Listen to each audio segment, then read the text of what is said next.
Ash snorted and shook his head. "Did you hear everything you wanted, good fellow?"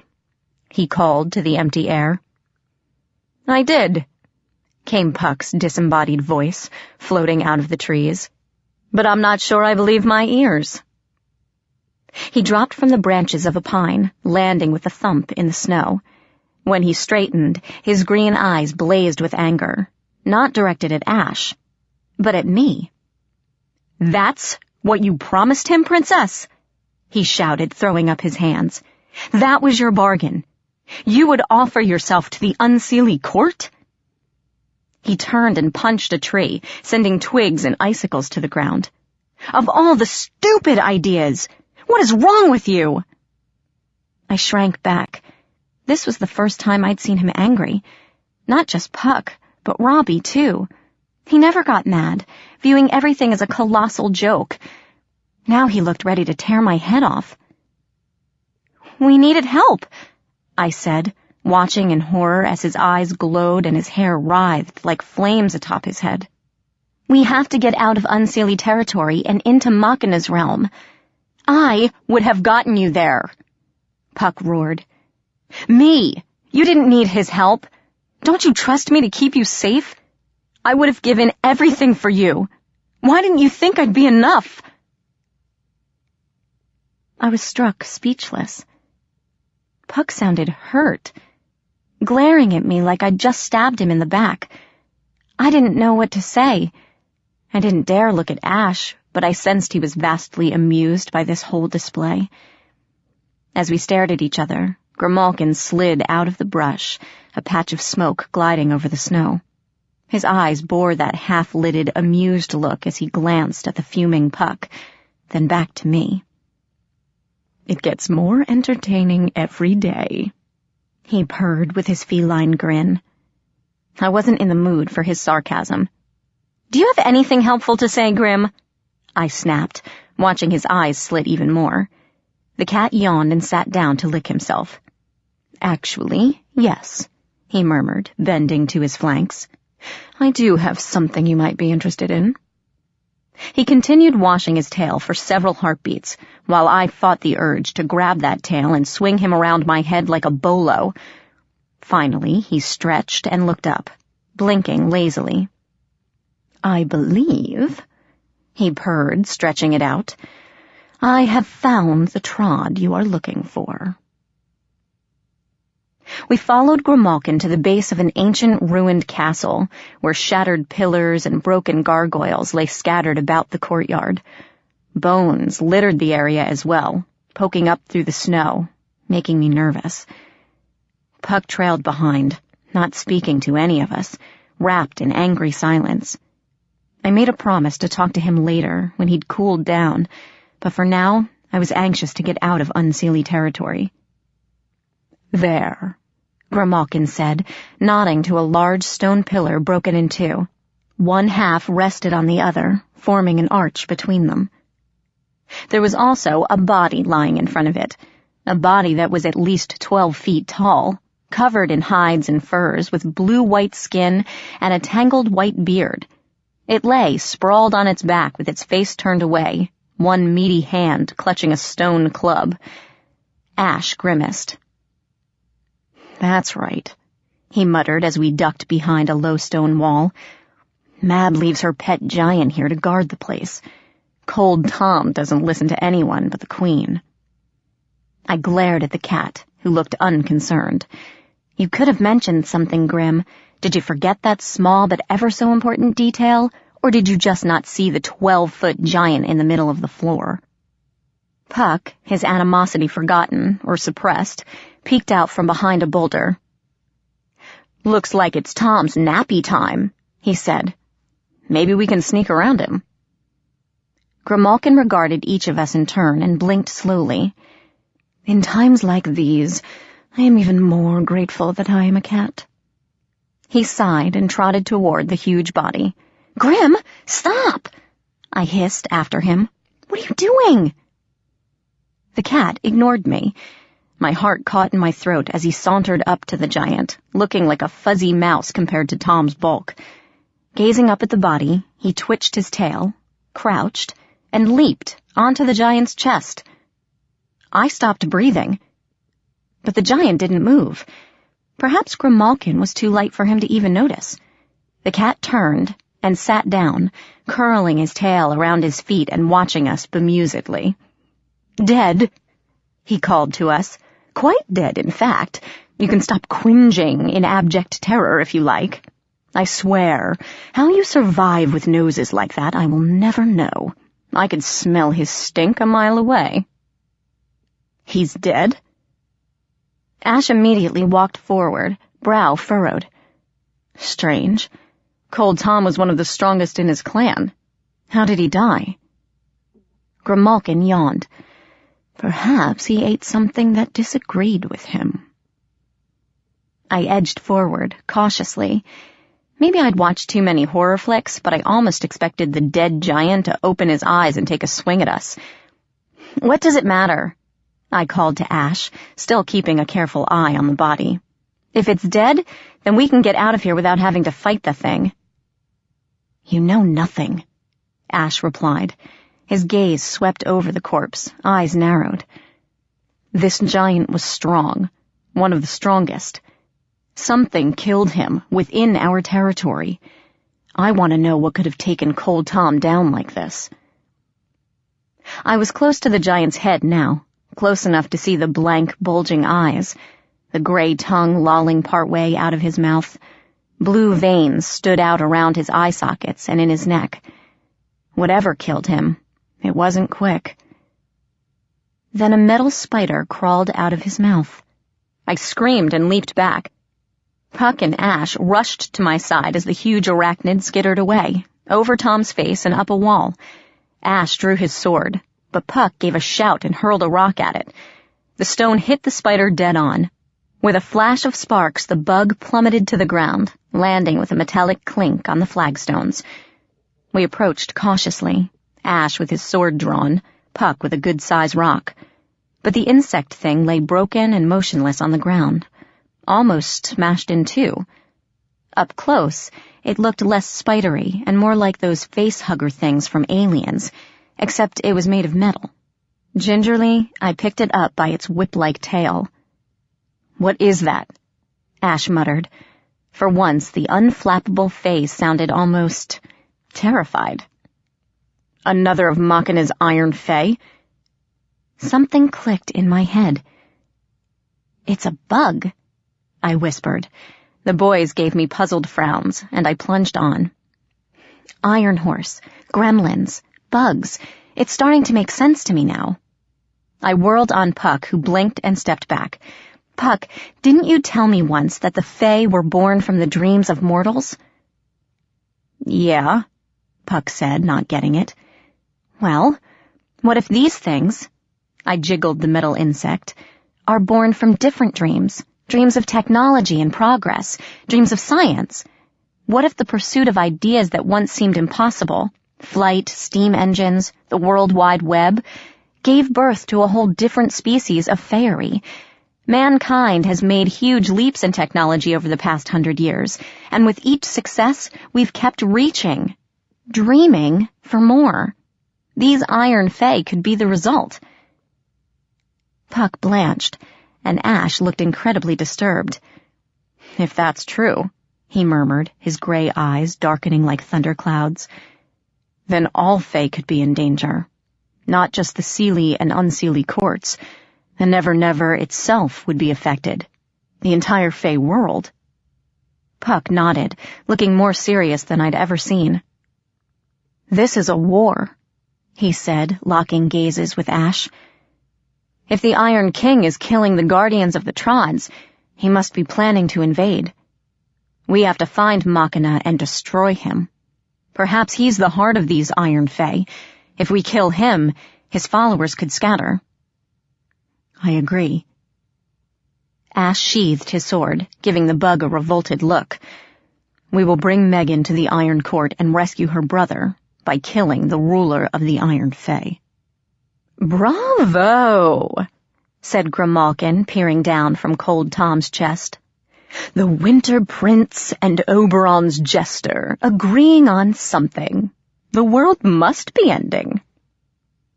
We all glared at him. The cat sneezed a laugh and hopped down from the body, gazing up at the bug in my hand. He wrinkled his nose.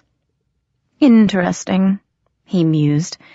"That thing stinks of iron and steel, and yet it does not burn you. I suppose being half-human has its perks after all." "What do you mean?" I asked. Toss it to Ash, would you?" "No." Ash stepped back, his hand going to his sword. Grimalkin smiled. "You see, even the mighty Winter Prince cannot stand the touch of iron. You, on the other hand, can handle it with no ill effects. Now do you see why the courts are scrambling to find you?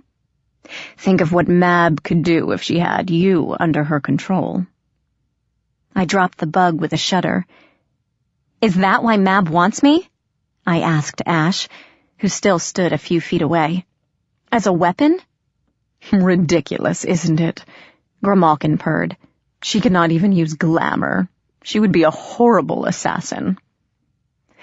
"I don't know why Mab wants you," Ash said, slowly meeting my eyes. "I don't question the orders of my queen. I only obey." "It doesn't matter now," Puck broke in, stabbing a glare at the Winter Prince.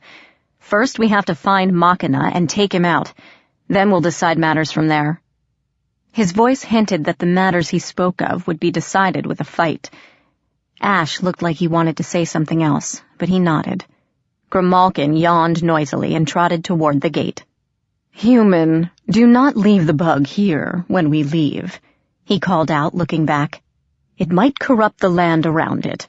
You can dump it in your world, and it will not make any difference." Tail waving, he trotted beneath the pillar and disappeared. Pinching the bug between thumb and forefinger, I stuffed it into my backpack. With Ash and Puck flanking me like wary guard dogs, I stepped under the pillars, and everything went white. As the brightness faded, I gazed around, first in confusion, then in horror. I stood in the middle of an open mouth, with blunt teeth lining either side and a red tongue below my feet. I squawked in terror and leaped out, tripping over the bottom lip and sprawling flat on my stomach. Twisting around, I saw Ash and Puck step through the gaping maw of a cartoonish blue whale. Sitting atop the whale statue, smiling and pointing off in the distance, was Pinocchio, his wooden features frozen in plaster and fiberglass. "Excuse me, lady." A little girl in pink overalls stepped over me to rush into the whale's mouth, followed by her two friends. Ash and Puck stepped aside, and the kids paid them no attention as they screamed and cavorted inside the whale's jaws. "Interesting place," Puck mused as he pulled me to my feet. I didn't answer, too busy gaping at our surroundings. It seemed we had stepped into the middle of a fantasy land. A giant pink shoe sat a few yards away, and a bright blue castle lay beyond, with kids swarming over both of them. Between park benches and shady trees, a pirate ship hosted a mob of miniature swashbucklers, and a magnificent green dragon reared on its hind legs, breathing plastic fire. The flame shooting from its mouth was an actual slide. I watched a small boy clamber up the steps of the dragon's back and zip down the slide, hollering with delight, and smiled sadly. Ethan would love this place, I thought, watching the boy dart off toward a pumpkin coach. Maybe when this is all over, I'll bring him here. "Let us go," Grimalkin said, leaping onto a giant pink mushroom. The cat's tail bristled, and his eyes darted about. "The oracle is not far, but we should hurry." "Why so nervous, Grim?" Puck drawled, gazing around the park. "I think we should stay for a bit, soak up the atmosphere." He grinned and waved at a small girl peeking at him from behind a cottage, and she ducked out of sight. "Too many kids here," Grimalkin said, glancing nervously over his shoulder. "Too much imagination. They can see us, you know, as we really are, and unlike the hob over there, I do not relish the attention." I followed his gaze and saw a short fairy playing on the shoe with several children.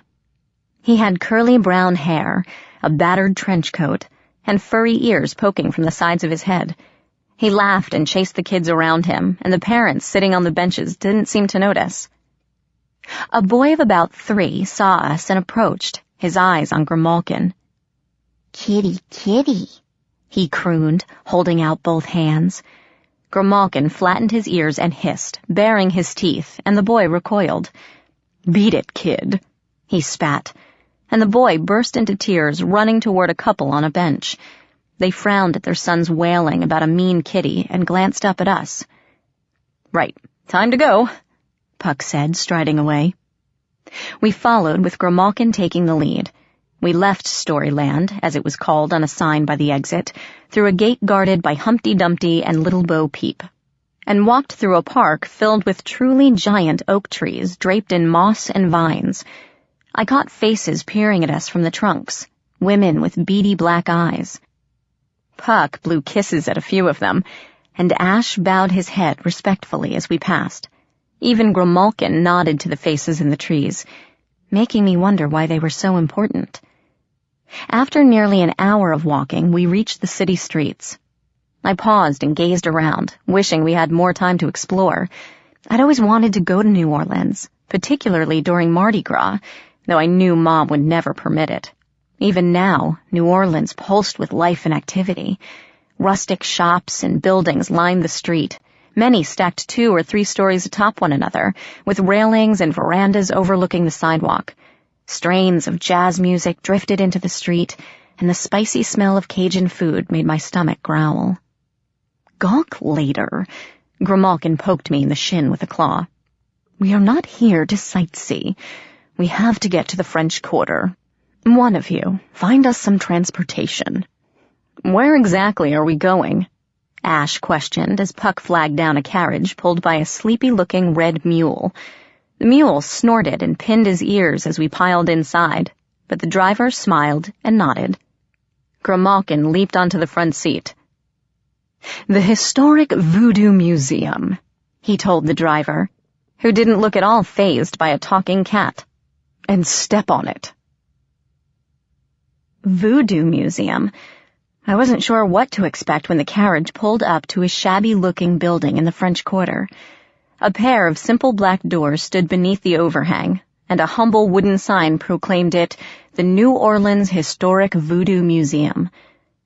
Dusk had fallen, and the sign in the grimy window read, "Closed." Grimalkin nodded to Puck, who muttered a few words under his breath and tapped on the door. It opened with a soft creak, and we stepped inside. The inside was musty and warm. I tripped over a bump in the carpet and stumbled into Ash, who studied me with a sigh. Puck closed the door behind us, plunging the room into blackness. I groped for the wall, but Ash spoke a quick word, and a globe of blue fire appeared over his head, illuminating the darkness. The pale light washed over a grisly collection of horror. A skeleton in a top hat stood along the far wall beside a mannequin with an alligator head. Skulls of humans and animals decorated the room, along with grinning masks and numerous wooden dolls. Glass cases bore jars of snakes and frogs floating in amber liquid, teeth, pestles, drums, turtle shells, and other oddities. "This way," came Grimalkin's voice, unnaturally loud in the looming silence. We trailed him down a dark hall, where portraits of men and women stared at us from the walls. I felt eyes following me as I ducked into a room cluttered with more grisly paraphernalia and a round table in the center covered with a black tablecloth. 4 chairs stood around it, as if someone were expecting us. As we approached the table, one of the desiccated faces in the corner stirred and floated away from the wall. I screamed and leaped behind Puck as a skeletal woman with tangled white hair shambled toward us, her eyes hollow pits in her withered face. "Hello, children," the hag whispered, her voice like sand hissing through a pipe. "Come to visit old Anna, have you? Puck is here, and Grimalkin as well. What a pleasure." She gestured to the table, and the nails on her knobby hands glinted like steel. "Please, Have a seat." We sat down around the table as the hag came to stand before us. She smelled of dust and decay, of old newspapers that had been left in the attic for years. She smiled at me, revealing yellow needle-like teeth. "I smell need," she rasped, sinking into a chair. "Need and desire. You, child." She crooked a finger at me. "You have come seeking knowledge. You search for something that must be found. Yes?" "Yes," I whispered. The hag nodded her withered head. "Ask then, child of two worlds. But remember," she fixed me with a hollow glare, "all knowledge must be paid for. I will give you the answers you seek, but I desire something in return. Will you accept the price?" Defeat crushed me. More fairy bargains, more prices to pay. I was so much in debt already. I would never see the end of it. "I don't have much left to give," I told her. She laughed, a sibilant hissing sound. "There is always something, dear child. So far, only your freedom has been claimed by another." She sniffed as a dog might when catching a scent. "You still have your youth, your talents, your voice, your future child. All these are of interest to me." "You're not getting my future child," I said automatically. "Really?" The oracle tapped her fingers together. "You will not give it up, even though it will bring you nothing but grief." "Enough." Ash's strong voice broke through the darkness. "We're not here to debate the what-ifs of the future. Name your price, Oracle, and let the girl decide if she wants to pay it." The oracle sniffed and settled back. "A memory," she stated. "A what?" "A memory," the hag said again. "One that you recall with great affection. The happiest memory of your childhood. I've precious few of my own, you see." "Really?" I asked. "That's it? You just want one of my memories and we have a deal?" "Megan," Puck broke in, "don't take this so lightly. Your memories are a part of you. Losing one of your memories is like losing a piece of your soul." That sounded a bit more ominous. Still, I thought, one memory is a lot easier to pay than my voice or my firstborn child, and it's not like I'll miss it, especially if I can't remember. I thought about the happiest moments in my life, birthday parties, my first bike, Bo as a puppy. None of them seemed important enough to keep. "All right," I told the oracle, and took a seat across from her. "You're on. You get one memory of mine, one, and then you tell me what I want to know. Deal?" The hag bared her teeth in a smile. "Yes." She rose up over the table, framing my face with both her claws. I shivered and closed my eyes as her nails gently scratched my cheeks. "This might feel a bit unpleasant," the oracle hissed, and I gasped as she sank her claws into my mind, ripping it open like a paper sack. I felt her shuffling through my head, sorting through memories like photographs, examining them before tossing them aside. Discarded images fluttered around me, memories, emotions, and old wounds rose up again, fresh and painful. I wanted to pull back, to make it stop, but I couldn't move. Finally, the oracle paused, reaching toward a bright spot of happiness. And in horror, I saw what she was going for. "No!" I wanted to scream. "No, not that one! Leave it alone, please!"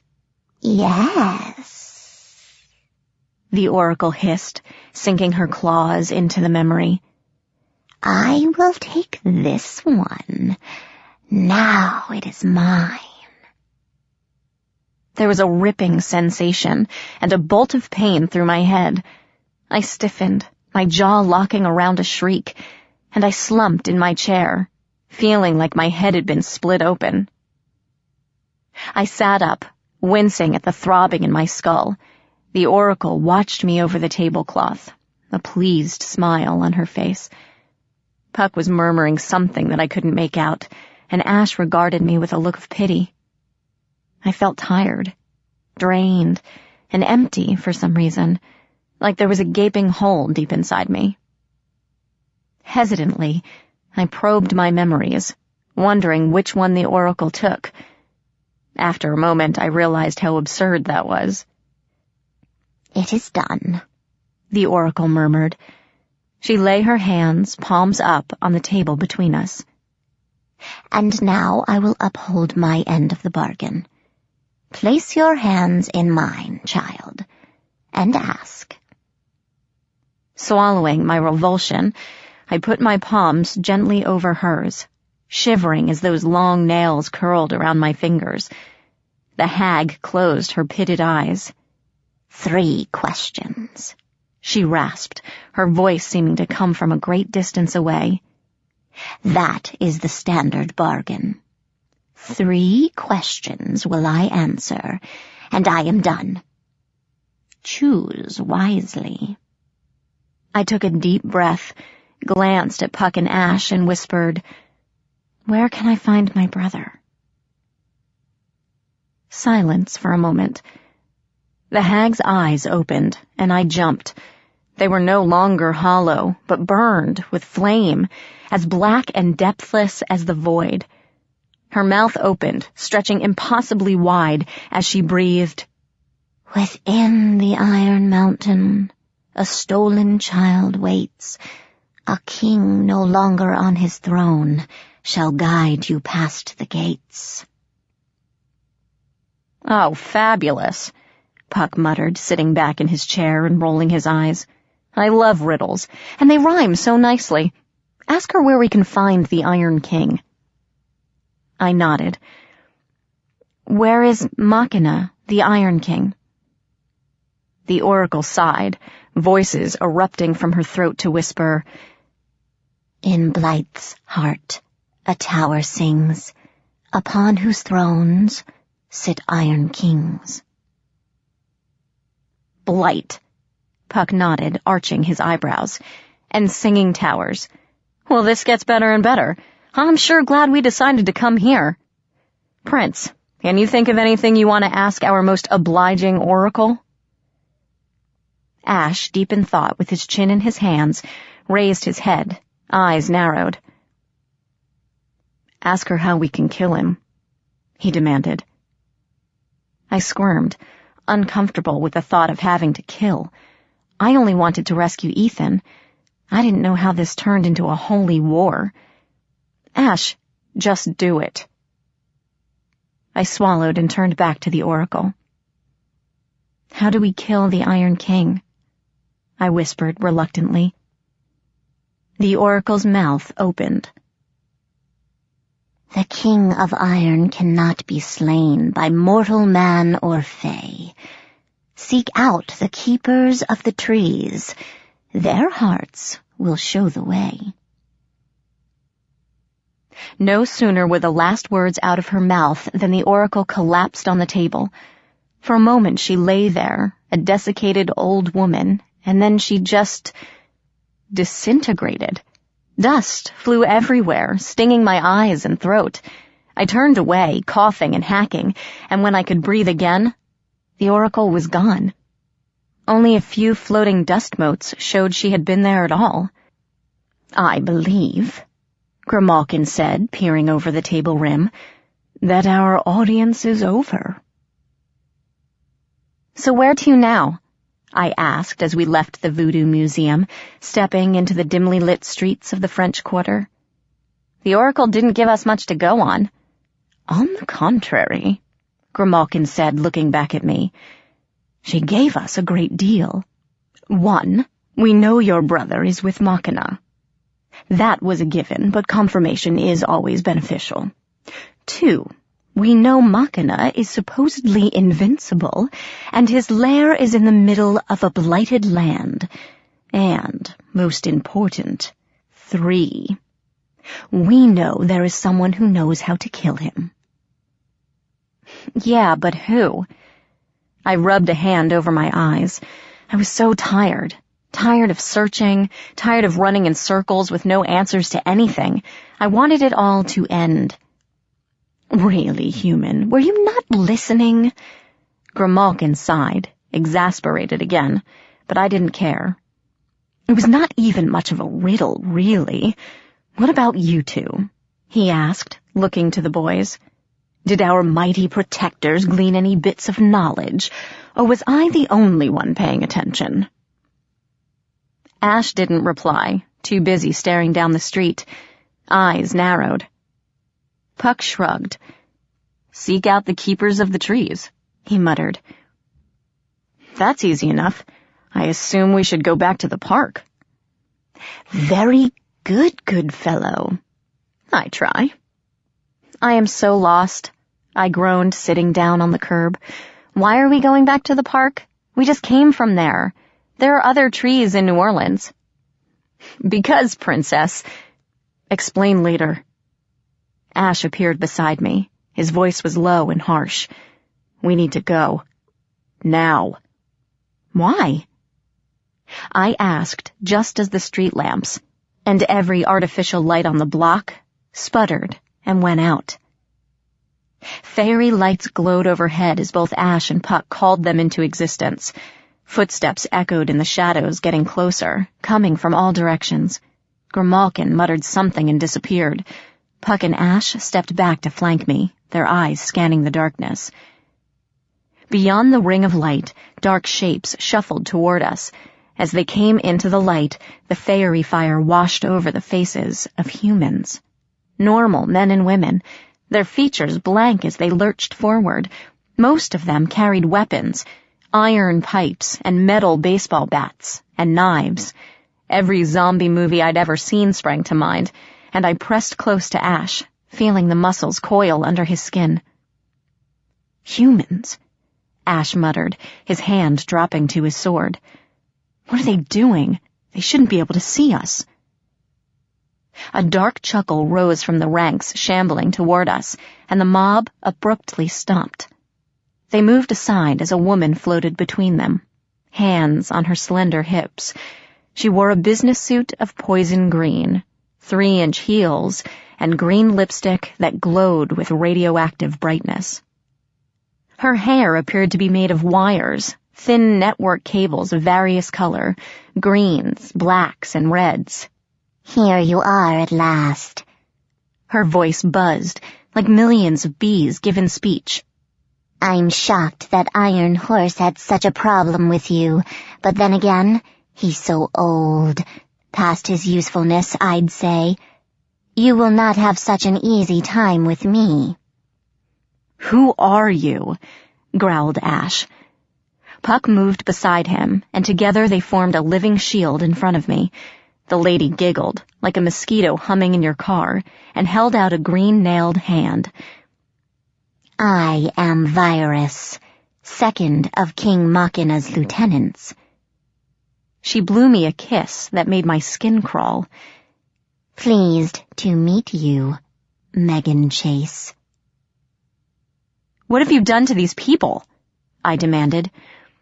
Oh, don't worry about them. Virus twirled in place, smiling. They've just caught a little bug. These little bugs, to be exact. She held up her hand, and a tiny insect swarm flew out of her sleeve to hover over her palm, like sparkling silver dust. Cute little things, aren't they? Quite harmless, but they allow me to get inside a brain and rewrite its programming. Allow me to demonstrate.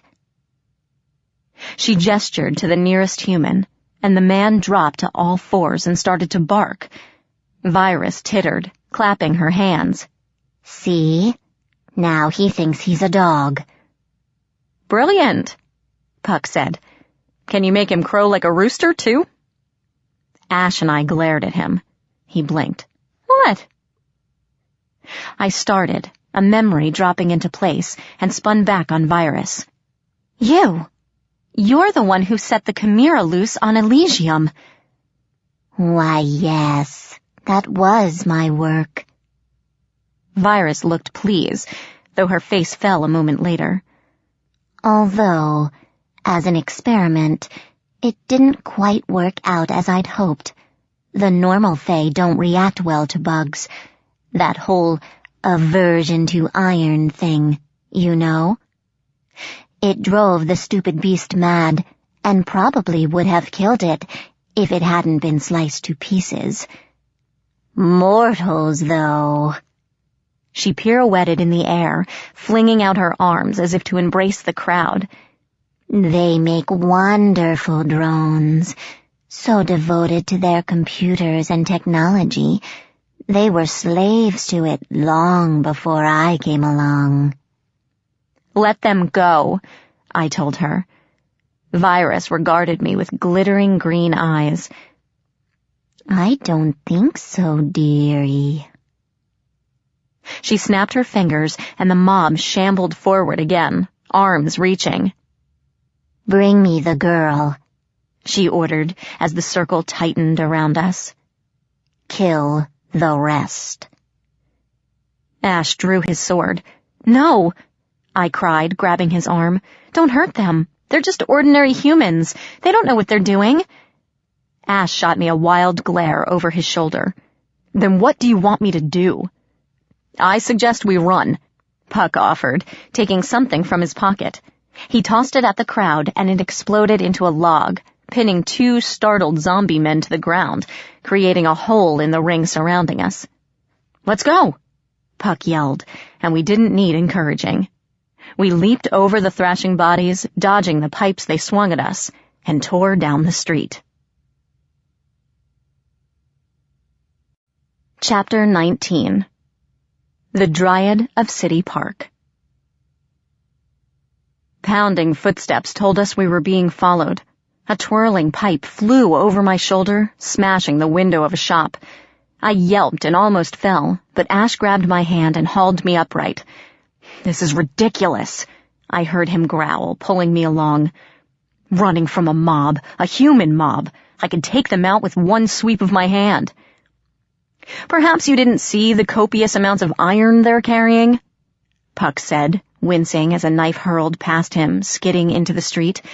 Of course, if you want to make a suicide stand, I certainly won't stop you, though I'd be disappointed you wouldn't be there for our last duel. Scared, good fellow? In your dreams, princeling. I couldn't believe they were bantering while we were running for our lives. I wanted to tell them to knock it off when a pipe hurled through the air, striking Puck in the shoulder. He gasped and staggered, barely catching himself in time, and I cried out in fear. Buzzing laughter echoed behind us. I turned my head to see Virus floating above the crowd, her bugs swirling around her like a diamond blizzard. You can run, little fairy boys, but you can't hide, she called. There are humans everywhere, and all can be my puppets. If you stop now and hand over the girl, I'll even let you choose how you want to die. Ash snarled. Pushing me on, he spun and hurled a spray of ice shards at the woman overhead. She gasped, and a zombie leaped into the air to block the attack, the shards tearing through his chest.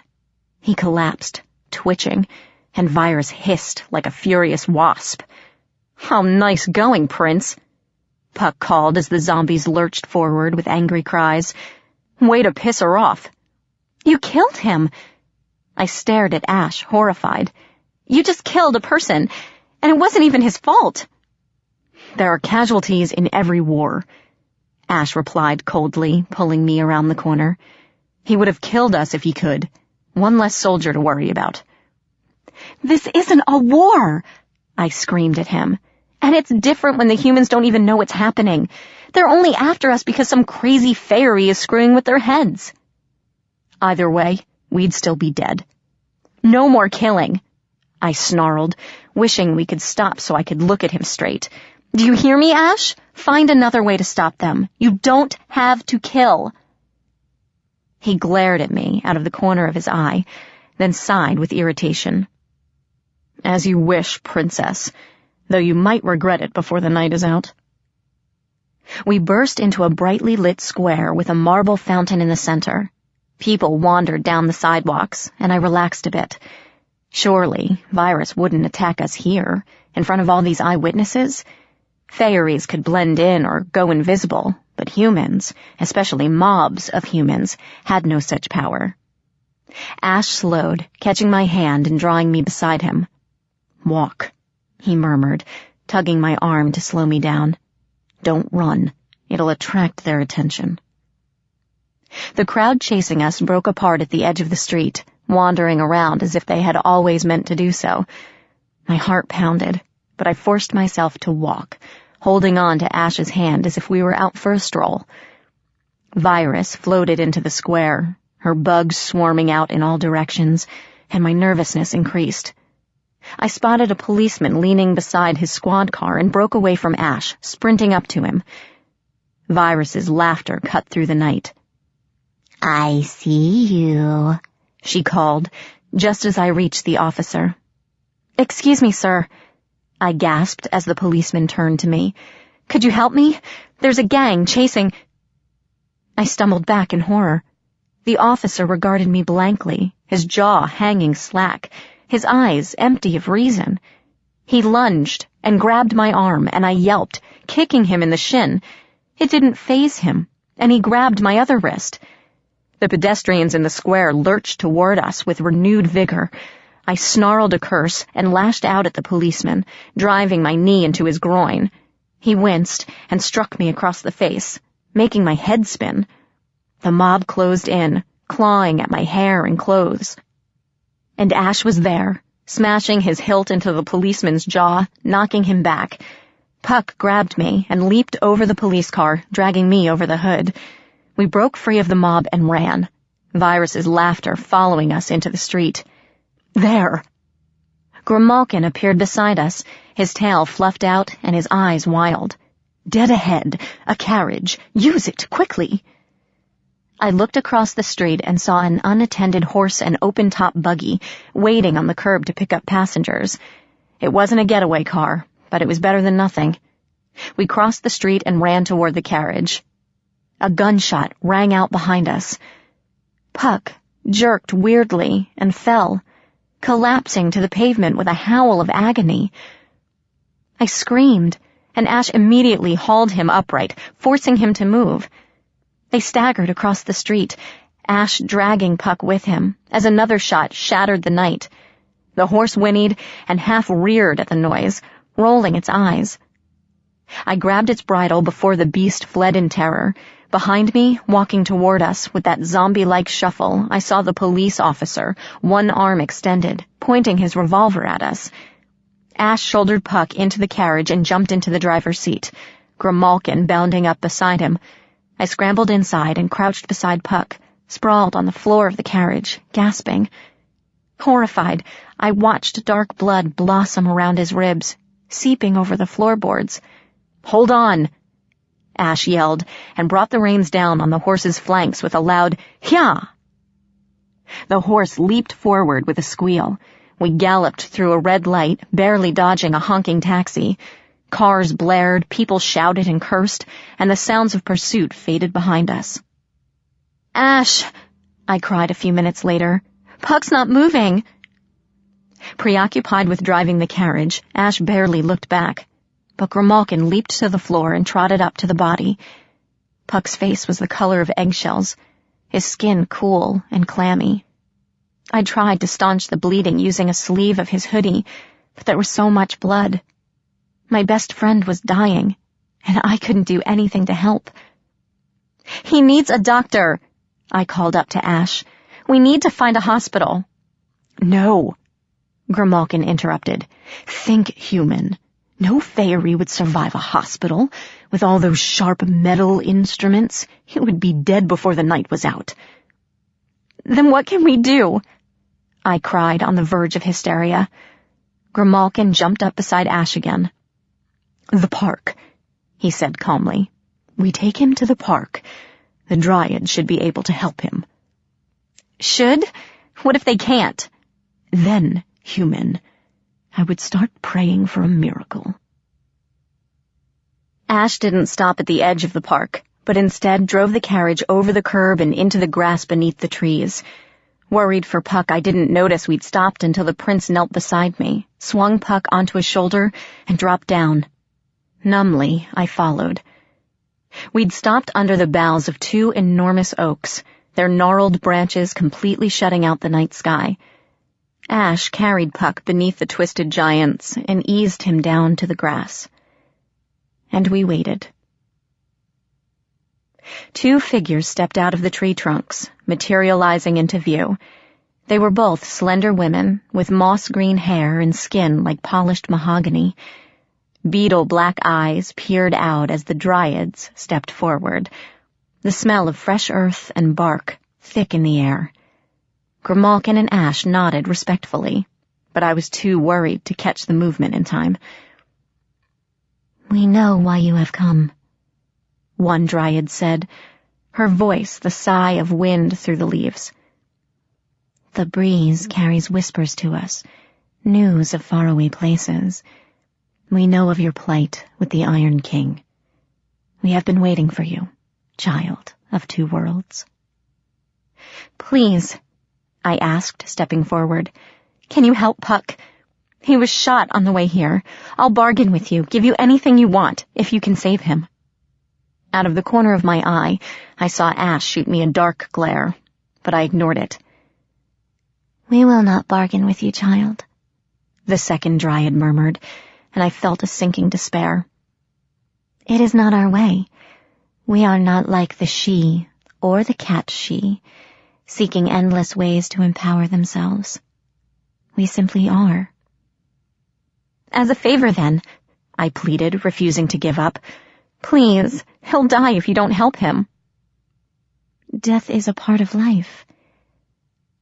The Dryad regarded me with pitiless black eyes. "All things fade eventually, even one as long-lived as Puck. People will forget his stories, forget he ever was, and he will cease to be. It is the way of things." I fought the urge to scream. The Dryads wouldn't help. They'd just doomed Puck to die. Clenching my fists, I glared at the tree women, wanting to shake them, throttle them until they agreed to help. I felt a rush of something, and the trees above me groaned and shook, showering us with leaves. Ash and Grimalkin took a step back, and the Dryads exchanged glances. "She is strong," one whispered. "Her power sleeps," the other replied. "The trees hear her. The earth answers her call. Perhaps it will be enough." They nodded again, and one of them lifted Puck around the waist, dragging him toward her tree.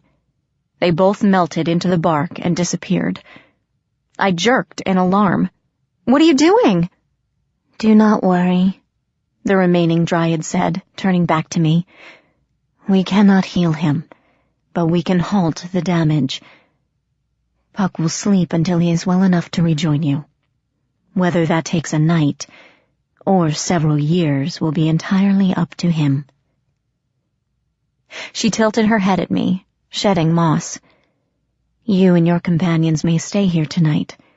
It is safe. Within these boundaries, the Iron Fae will not venture. Our power over tree and land keeps them out. Rest, and we will call for you when it is time." With that, she melted back into the tree, leaving us alone, with one less companion than when we started out. I wanted to sleep. I wanted to lie down and black out and wake up to a world where best friends were never shot and little brothers never kidnapped. I wanted everything to be over and my life back to normal. But as exhausted as I was, I couldn't sleep. I wandered the park in a daze, numb to everything. Ash was off speaking with the resident park fae, and Grimalkin had disappeared, so I was alone. In the scattered moonlight, fairies danced and sang and laughed, calling out to me from a distance. Satyrs whistled tunes on their pipes, piskies buzzed through the air on gossamer wings, and willowy dryads danced through the trees, their slender bodies waving like grass in the wind. I ignored them all. At the edge of a pond, under the drooping limbs of another giant oak, I sank down, pulled my knees to my chest, and sobbed. Mermaids broke the surface of the pond to stare at me, and a ring of piskies gathered round, tiny lights hovering in confusion. I barely saw them. The constant worry for Ethan, the fear of losing Puck, and the ill-fated promise to Ash were too much for me. I cried until I was gasping for breath, hiccuping so hard my lungs ached. But, of course, the Fae couldn't let me be miserable in peace. As my tears slowed, I became aware I wasn't alone. A herd of satyrs surrounded me, their eyes bright in the gloom. "Pretty flower," one of them said, stepping forward. He had a dark face, a goatee, and horns curling through his thick black hair. His voice was low and soft, and had a faint Creole accent. "Why so sad, lovely one? Come with me, and we will make you laugh again." I shivered and rose shakily to my feet. "No, no, I'm fine. I just want to be alone for a while." "Alone is a terrible thing to be," the satyr said, moving closer. He smiled, charming and attractive. Glamour shimmered around him, and I saw his mortal guise for a split second, a handsome college boy, out walking with his friends. "Why don't we get some coffee, and you can tell me all about it?" He sounded so sincere, I almost believed him. Then I caught the glint of raw lust in his eyes, in the eyes of his friends, and my stomach contracted in fear. "I really have to go," I said, backing away. They followed me, their gazes hungry and intense. I smelled something strong in the air and realized it was musk. Please leave me alone." "You'll thank us afterward," the satyr promised, and lunged. I ran. The herd pursued me, whooping and shouting promises, that I would enjoy it, that I needed to loosen up a bit. They were much faster, and the lead goat grabbed me from behind, arms around my waist. I screamed as he lifted me off my feet, kicking and flailing. The other satyrs closed in, grabbing and pawing, tearing at my clothes. A rush of power, the same I'd felt earlier, and suddenly the oak above us moved. With a deafening creak, a gnarled branch as thick as my waist swung down and struck the lead satyr in the head. He dropped me and staggered back, and the limb swung back to hit him again in the stomach, knocking him sprawling. The other satyrs backed away. Goat Boy got his feet under him and stood, glaring at me. "I see you like it a little rough," he wheezed, brushing himself off. Shaking his head, he ran a tongue over his lips and stepped forward. "That's okay. We can do rough. Right, boys?" "So can I." A dark shape glided out of the trees, a portion of shadow come to life. The satyrs blinked and hastily stepped back as Ash strode into the middle of the herd. Looming up behind me, he slid an arm around my shoulders and pulled me to his chest. My heart sped up, and my stomach did a backflip. "This one," Ash growled, "is off limits." "Prince Ash," gasped the lead satyr as the rest of the herd bowed their heads. He paled and held up his hands. "Sorry, Your Highness. I didn't know she was yours. My apologies. No harm done, okay?" "No one touches her," Ash said, his voice coated with frost. "Touch her, and I'll freeze your testicles and put them in a jar. Understand?" The satyrs cringed, stammering apologies to both Ash and me. They bowed and scurried away. Ash shot a glare at 2 piskies hovering nearby to watch, and they sped into the trees with high-pitched giggles. Silence fell, and we were alone. "Are you all right?" Ash murmured, releasing me. "Did they hurt you?" I was shaking. That exhilarating rush of power was gone. Now I felt completely drained. "No," I whispered, moving away. "I'm all right." I might have cried, but I had no more tears left in me. My knees trembled and I stumbled, putting a hand against a tree to steady myself. Ash moved closer, catching my wrist. He gently pulled me to him and wrapped his arms around me, holding me tight. I was startled, but only for a moment. Sniffling, I closed my eyes and buried my face in his chest, letting all the fear and anger seep away under his touch. I heard his rapid heartbeat and felt the chill prickling my skin through his shirt. Strangely, it wasn't uncomfortable at all. We stood like that for a long moment. Ash didn't speak, didn't ask questions, didn't do anything but hold me. I sighed and relaxed into him, and for a little while, everything was okay. Ethan and Puck still lingered in the back of my mind, but for now, this was good. This was enough.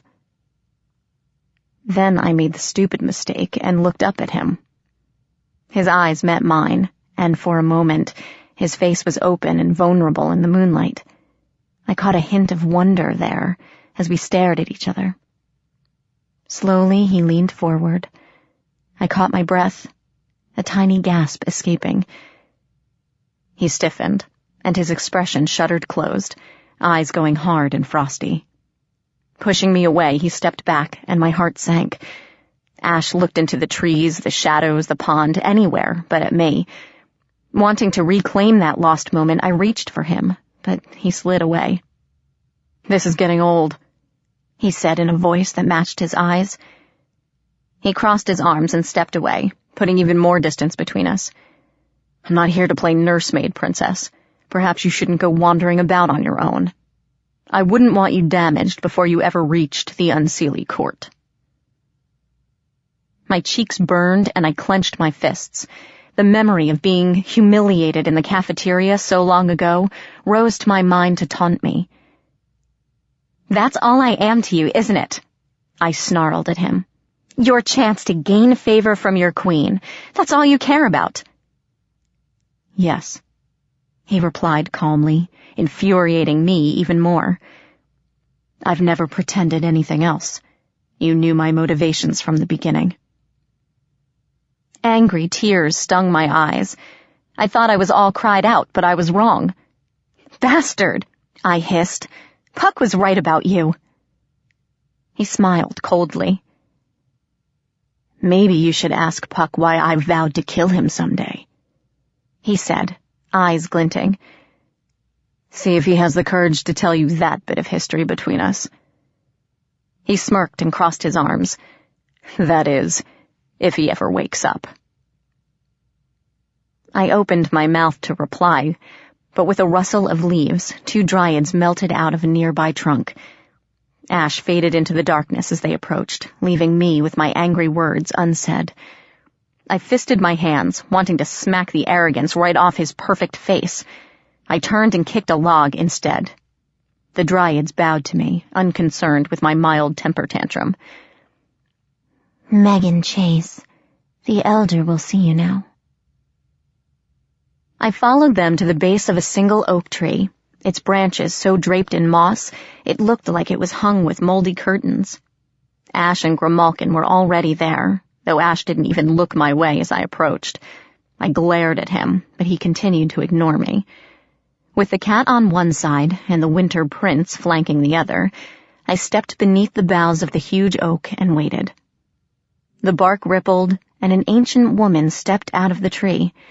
Her skin flaked like wrinkled bark, and her long hair was the brownish green of old moss.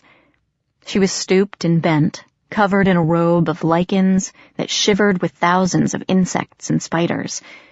Her face resembled a walnut, lined and wrinkled, and when she moved, her joints creaked like branches in the wind. But her beady eyes were sharp and clear as she looked me over and beckoned with one gnarled twiggy hand. "Come closer, child," she whispered, her voice rustling like dry leaves. I swallowed and moved forward until I could see the insects boring into her skin, smell the earthy scent of her. "Yes, you are the daughter of Oberon, the one whom the wind whispers about. I know why you are here. You seek the one called the Iron King. Yes, you wish to find the entrance into his realm." "Yes," I murmured. "I'm looking for my brother. Machina kidnapped him, and I'm going to get him back." "As you are, you will not be able to save him," the elder told me, and my stomach dropped to my toes. "The Iron King waits for you in his lair of steel.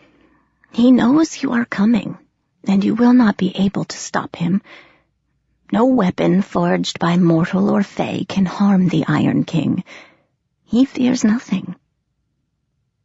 Ash stepped forward, bowing his head respectfully. "Elder," he murmured, "we were told you might know the secret to slaying the Iron King." The ancient dryad regarded him solemnly. "Yes, young prince," she whispered. "You heard true. There is a way to kill Machina and end his reign. You need a special weapon, one that cannot be forged with tools, something as natural as a flower growing in the sunlight." Ash leaned forward eagerly. "Where can we find this weapon?" The elder dryad sighed and seemed to shrink in on herself. "Here," she murmured, looking back at the great oak, her voice tinged with sadness. "The weapon you require is witchwood, from the heart of the most ancient of trees, as deadly to Machina as iron is to normal fey. A living wood containing the spirit of nature and the power of the natural earth. A bane to the faeries of progress and technology. Without it, you cannot hope to defeat him and save the human child." Ash fell silent, his face grim. Bewildered, I looked to him, then back at the elder dryad. "You'll give it to us, won't you?" I asked. "If it's the only way to save Ethan." "Megan," Grimalkin murmured from the grass, "you do not know what you are asking. Witchwood is the heart of the elder's tree. Without it, the oak will die, and so will the dryad connected to it." Dismayed, I looked at the elder dryad, whose lips curled in a faint smile. "It's true," she whispered. "Without its heart, the tree will slowly wither and die. And yet, I knew what you came for, Megan Chase. I planned to offer it from the beginning." "No," I said automatically. "I don't want it. Not like this. There has to be another way." "There is no other way, child." The elder shook her head at me. "And if you do not defeat the Iron King, we will perish all the same. His influence grows. The stronger he becomes, the more the never-never fades.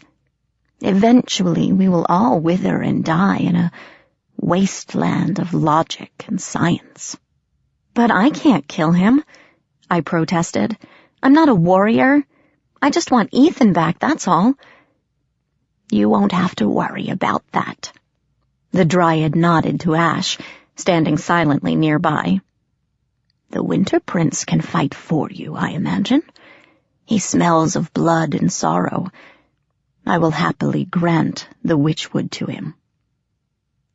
"Please." I looked at her, pleading, wanting her to understand. Puck had already possibly given his life for my quest. I didn't want another's death on my hands. "I don't want to do this. It's too much. You shouldn't have to die for me.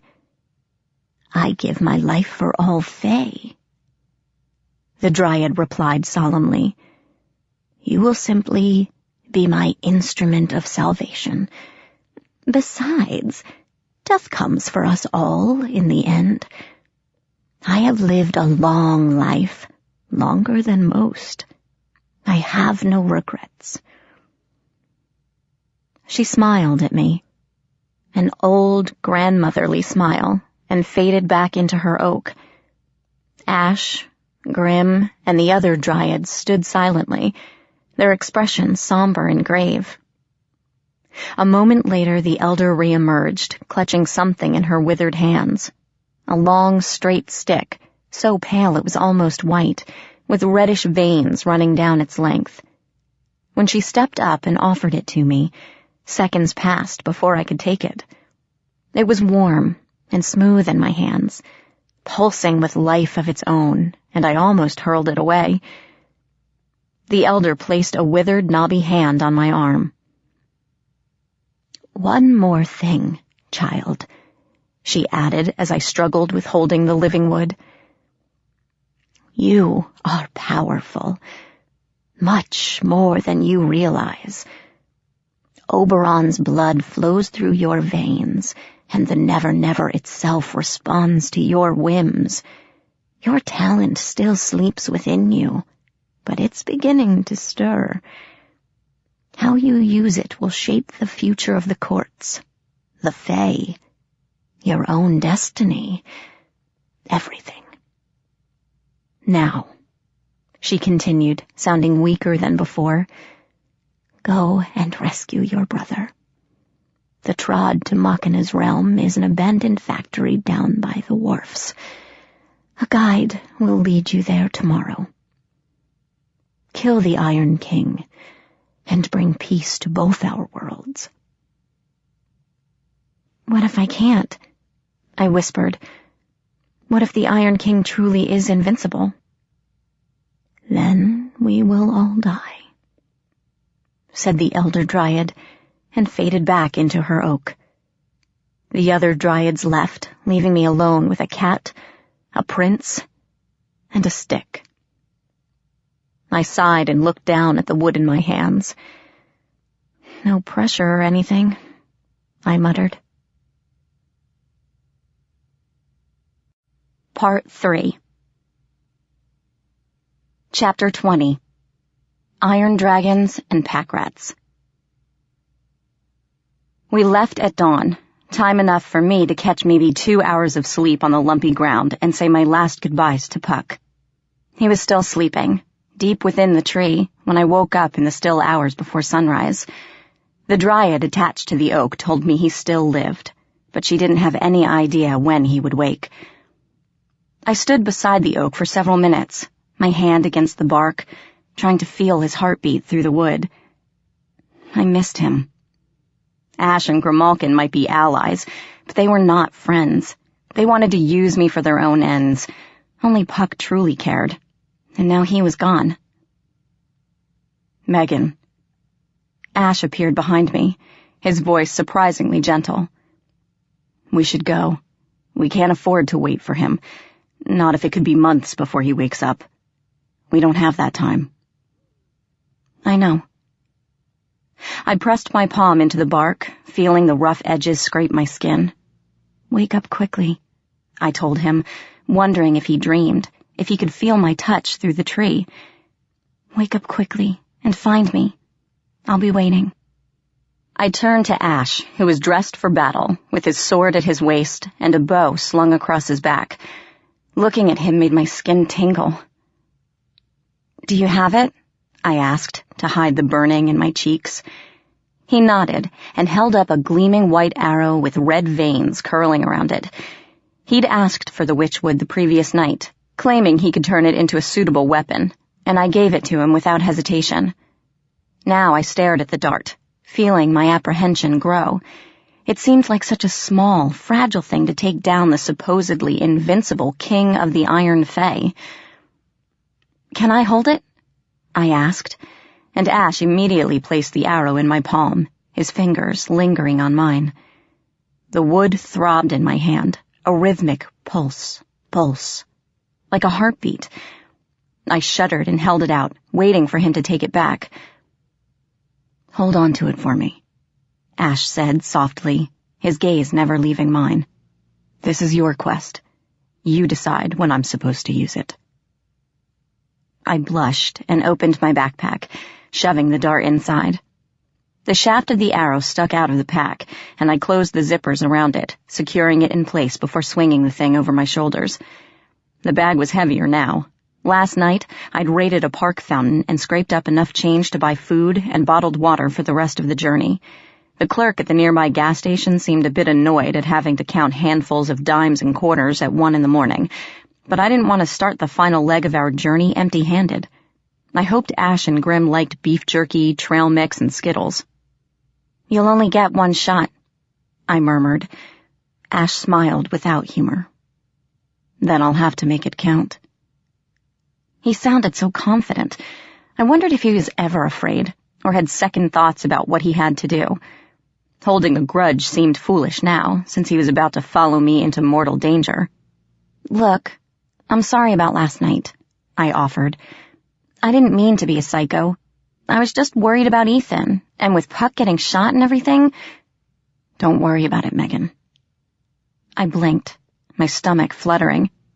That was the first time he'd called me by name. "Ash, I have been thinking," Grimalkin announced, leaping onto a rock. I glared and bit down a sigh, cursing his timing. The cat plowed on without notice. "Perhaps we should rethink our strategy," he said, looking at each of us. "It occurs to me that charging headlong into Machina's realm is a singularly bad idea." "What do you mean?" "Well," the cat sat down and licked his back toes. "Given that he keeps sending his officers after us, I would guess that he probably knows we are coming. Why did he kidnap your brother in the first place? He must have known you would come after him." "Overconfident?" I guessed. Grimalkin shook his head. "No. Something is missing. Or maybe we are just not seeing it.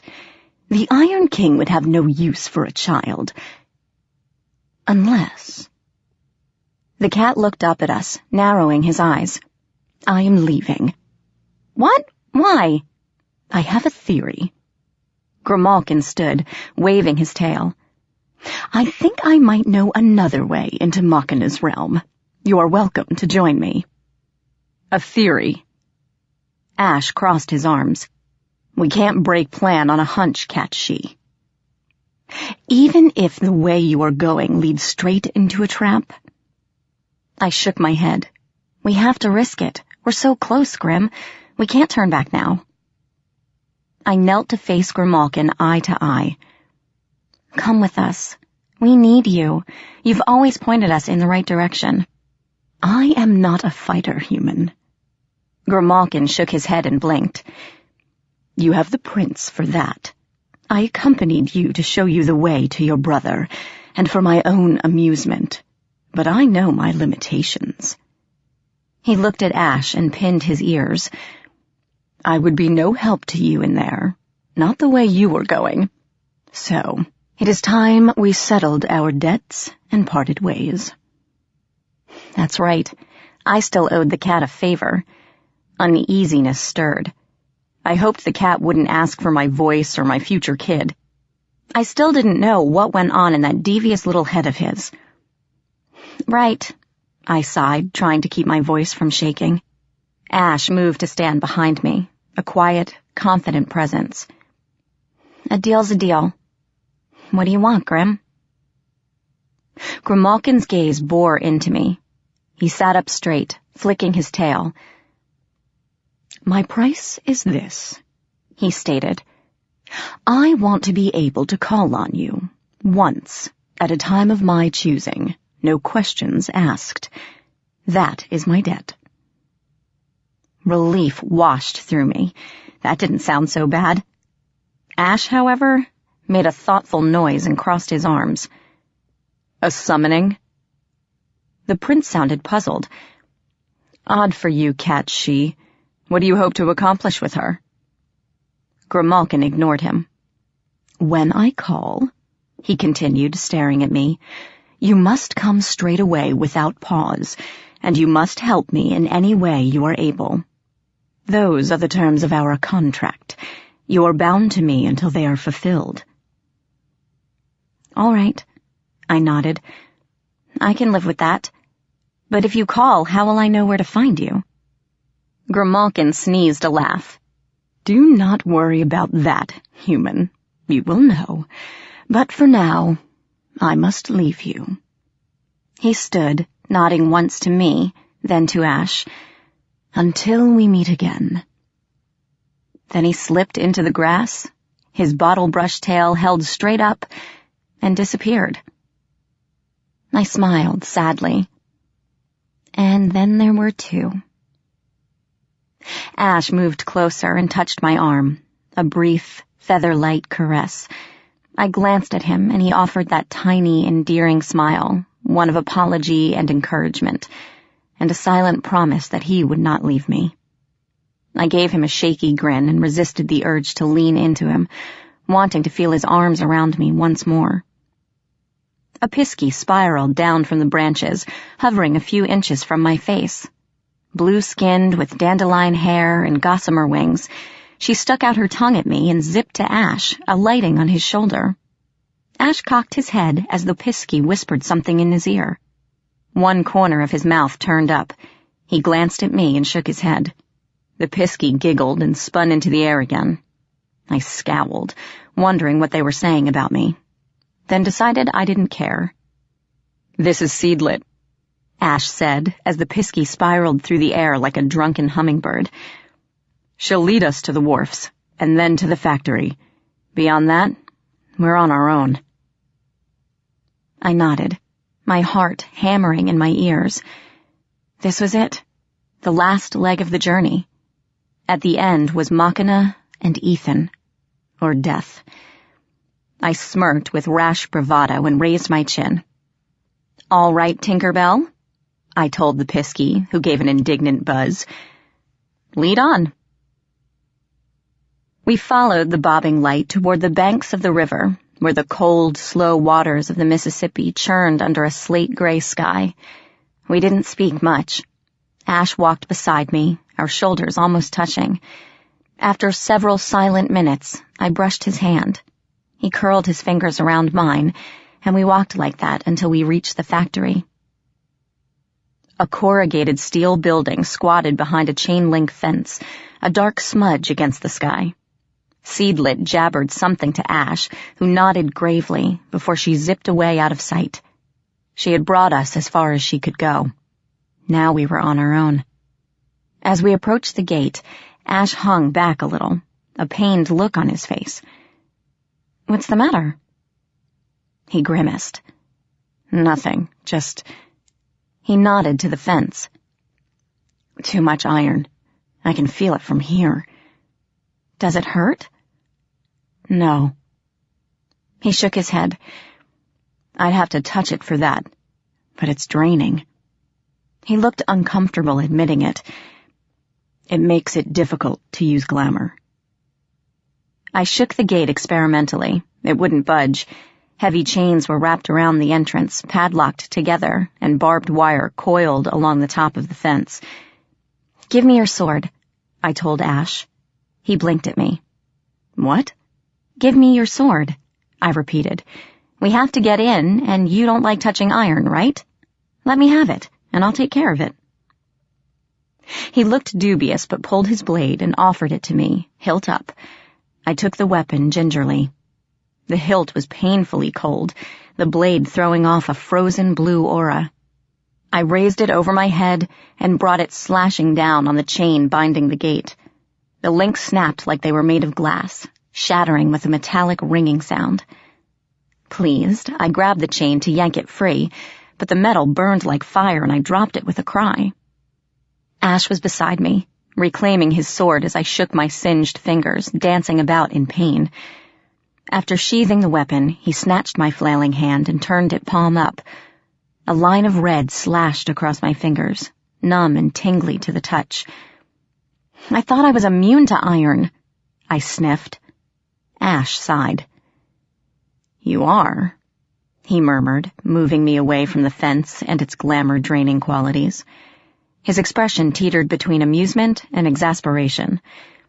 However, grabbing super-chilled metal is still very unpleasant for summer fae, no matter who you are. Oh. He shook his head, examining the wound again. It's not frostbitten, he muttered. It'll blister, but you should be fine. You might only lose a couple fingers. I glanced at him sharply, but he was smirking. For a moment, I was speechless. Good God, the Ice Prince was making jokes now?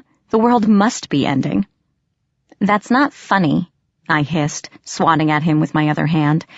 He dodged easily, the amusement still on his face. You're a lot like her, he mused. So softly I barely heard him, and before I could say anything, he turned, drew his sword, and swept the chains off the gate. It swung open with a creak, and Ash scanned the compound warily. Stay close to me, he muttered, and we eased our way inside. Large mounds of scrap metal lay piled about the yard as we walked through, the sharp edges glinting in the faint rays of dawn. Ash winced each time we passed one, keeping a wary eye on it as if it would leap up and attack him. Strange creatures scampered about the metal drifts, tiny men with rat-like features and naked tails. When they nibbled on a piece of metal, it rusted away under their teeth. They didn't bother us, though Ash shuddered whenever he saw one, and his hand never left his sword. The iron doors had more chains around them, but the ice blade cut through them easily. Stepping inside, I gazed around slowly, my eyes adjusting to the dim light. It looked like an ordinary warehouse, empty and dark, though I heard skittering noises in the corners. More mountains of scrap metal littered the gloom, some larger than I was tall. Where's the trod? I wondered, stepping farther inside. Metal grates covered the floor, pressing through my sneakers. Ash hesitated, hanging back in the doorway. Steam drifted over the ground, coiling around my legs. Against the far wall, I saw that one of the grates had been pried up, leaving a square, gaping hole. Smoke boiled out of the opening. There! I started toward the hole. From the doorway, Ash called for me to stop. Before my nerves could jangle a warning, a pile of scrap metal shifted. Then, with a screech that set my teeth on edge, the mound uncurled, sending sparks into the air as it dragged along the floor. From the jumbled mess, a long neck rose up, made of iron, wire, and broken glass. A reptilian head glared down at me, shards of metal bristling from its skull. Then the entire mound lurched up, shifting into a huge lizard of iron and steel, with curved metal talons and a jagged spiked tail.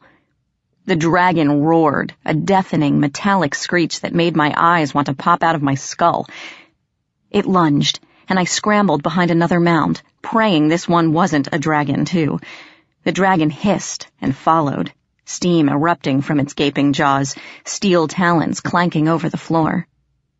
A volley of ice darts flew through the air, striking the dragon in the head and shattering harmlessly off its skull. It screamed and reared up, glaring at Ash, who stood at the far end of the room with his sword drawn. Lashing its tail, the dragon charged, sparks flying from its claws as it bore down on Ash. My heart jumped to my throat. Ash closed his eyes for a moment, then knelt and drove his sword point down into the floor. There was a flash of blue light, and ice spread rapidly from the tip, covering the ground and coating everything in crystal. My breath hung in the air, and icicles formed on the overhead beams. I shivered violently in the sudden chill as the scrap metal frosted over, radiating absolute cold. Ash leaped aside as the dragon reached him, moving as easily on ice as normal ground. Unable to stop itself, the dragon slammed into the wall, bits of metal flying everywhere. It hissed and struggled to rise, sliding on the slick floor, tail thrashing. Ash jumped forward and blew out a long whistle, sending an icy whirlwind spinning through the air. The dragon shrieked as the blizzard whipped around it, coating it with frost and snow. A hoary rime caked its metal body, its struggles growing weaker as ice weighed it down. Ash stopped, panting heavily. He staggered away from the frozen dragon and leaned back against a post, closing his eyes.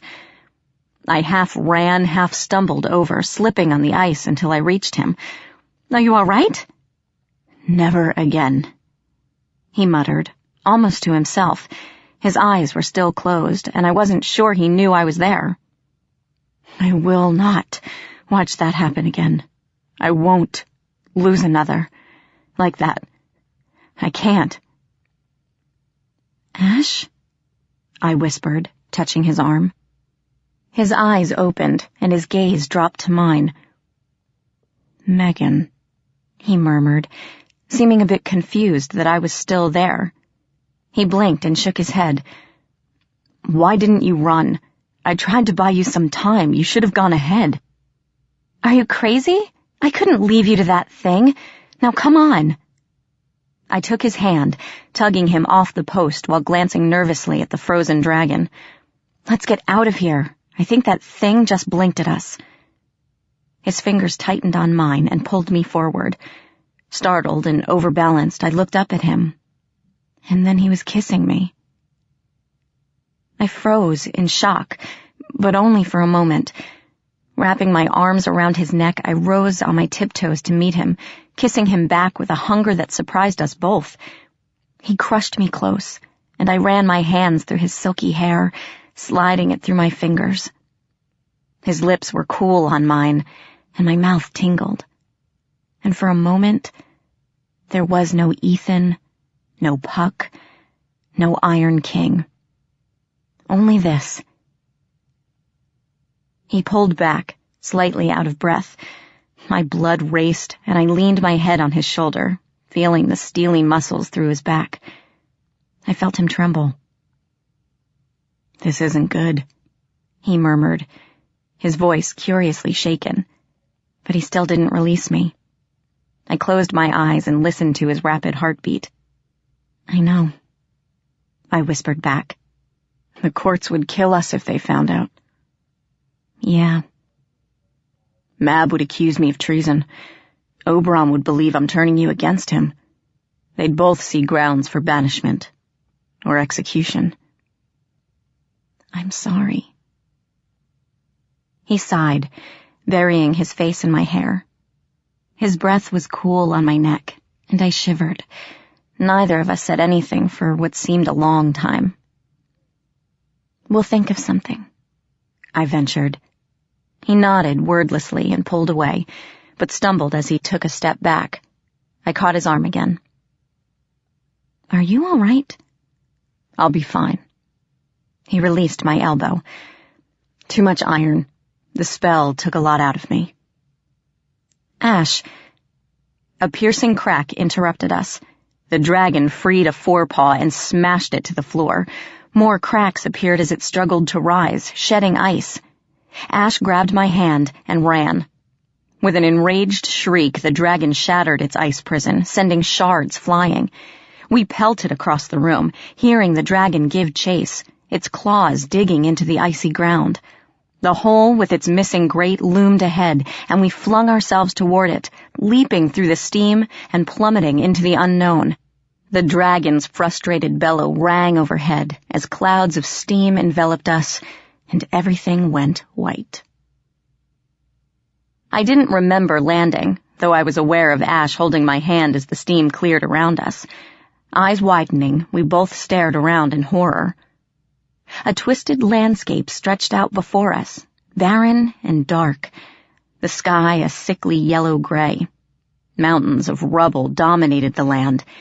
Ancient computers, rusty cars, televisions, dial phones, radios, all piled into huge mounds that loomed over everything. Some of the piles were alight, burning with a thick, choking smog. A hot wind howled through the wasteland, stirring dust into glittering eddies, spinning the wheel of an ancient bicycle lying on a trash heap. Scraps of aluminum, old cans and foam cups rolled over the ground, and a sharp, coppery smell hung in the air, clogging the back of my throat. The trees here were sickly things, bent and withered.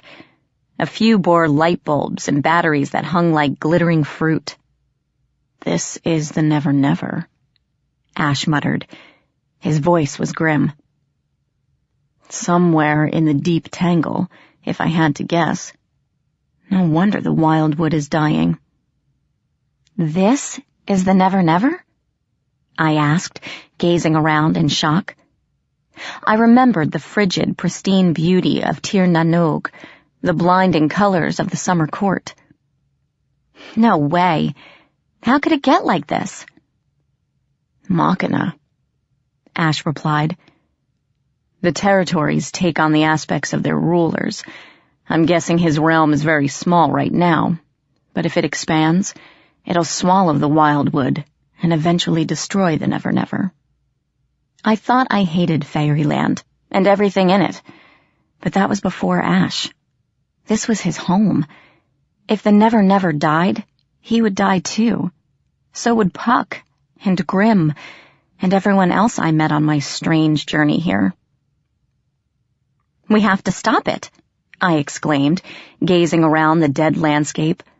Smog tickled my throat, making me want to cough. "We can't let this spread." Ash smiled, cold and frightening. "That's why we're here." Slowly, we made our way through the mountains of junk, keeping a wary eye on any that might come to life and attack. Out of the corner of my eye, I caught movement and spun toward it, fearful of another dragon disguised as harmless debris. It wasn't a dragon this time, but several small, hunchbacked creatures waddling to and fro between the mounds. They looked like withered gnomes, bent over by the huge amount of stuff piled on their backs, like giant hermit crabs. When they found an item they liked, a broken toy, the spokes of a bicycle, they attached it to the collection on their backs and shuffled to the next mound. Some of their humps were large and quite impressive, in a sad kind of way. A few of the creatures saw us and came waddling up, beady eyes bright and curious. Ash went for his sword, but I laid a hand on his arm. I sensed these beings weren't dangerous, and perhaps they could point us in the right direction. "Hello," I greeted softly as they surrounded us, snuffling like eager dogs. "We don't want any trouble. We're just a little lost." They cocked their heads but didn't say anything. A few pressed closer, and several long fingers reached out to poke my backpack, tugging on the bright material. Not maliciously, but curious, like seagulls pecking at a button.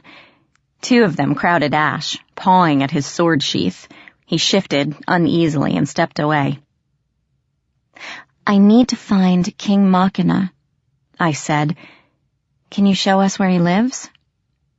But the creatures weren't paying attention, too busy pawing at my backpack, jabbering among themselves. One gave it an experimental yank that nearly toppled me off my feet.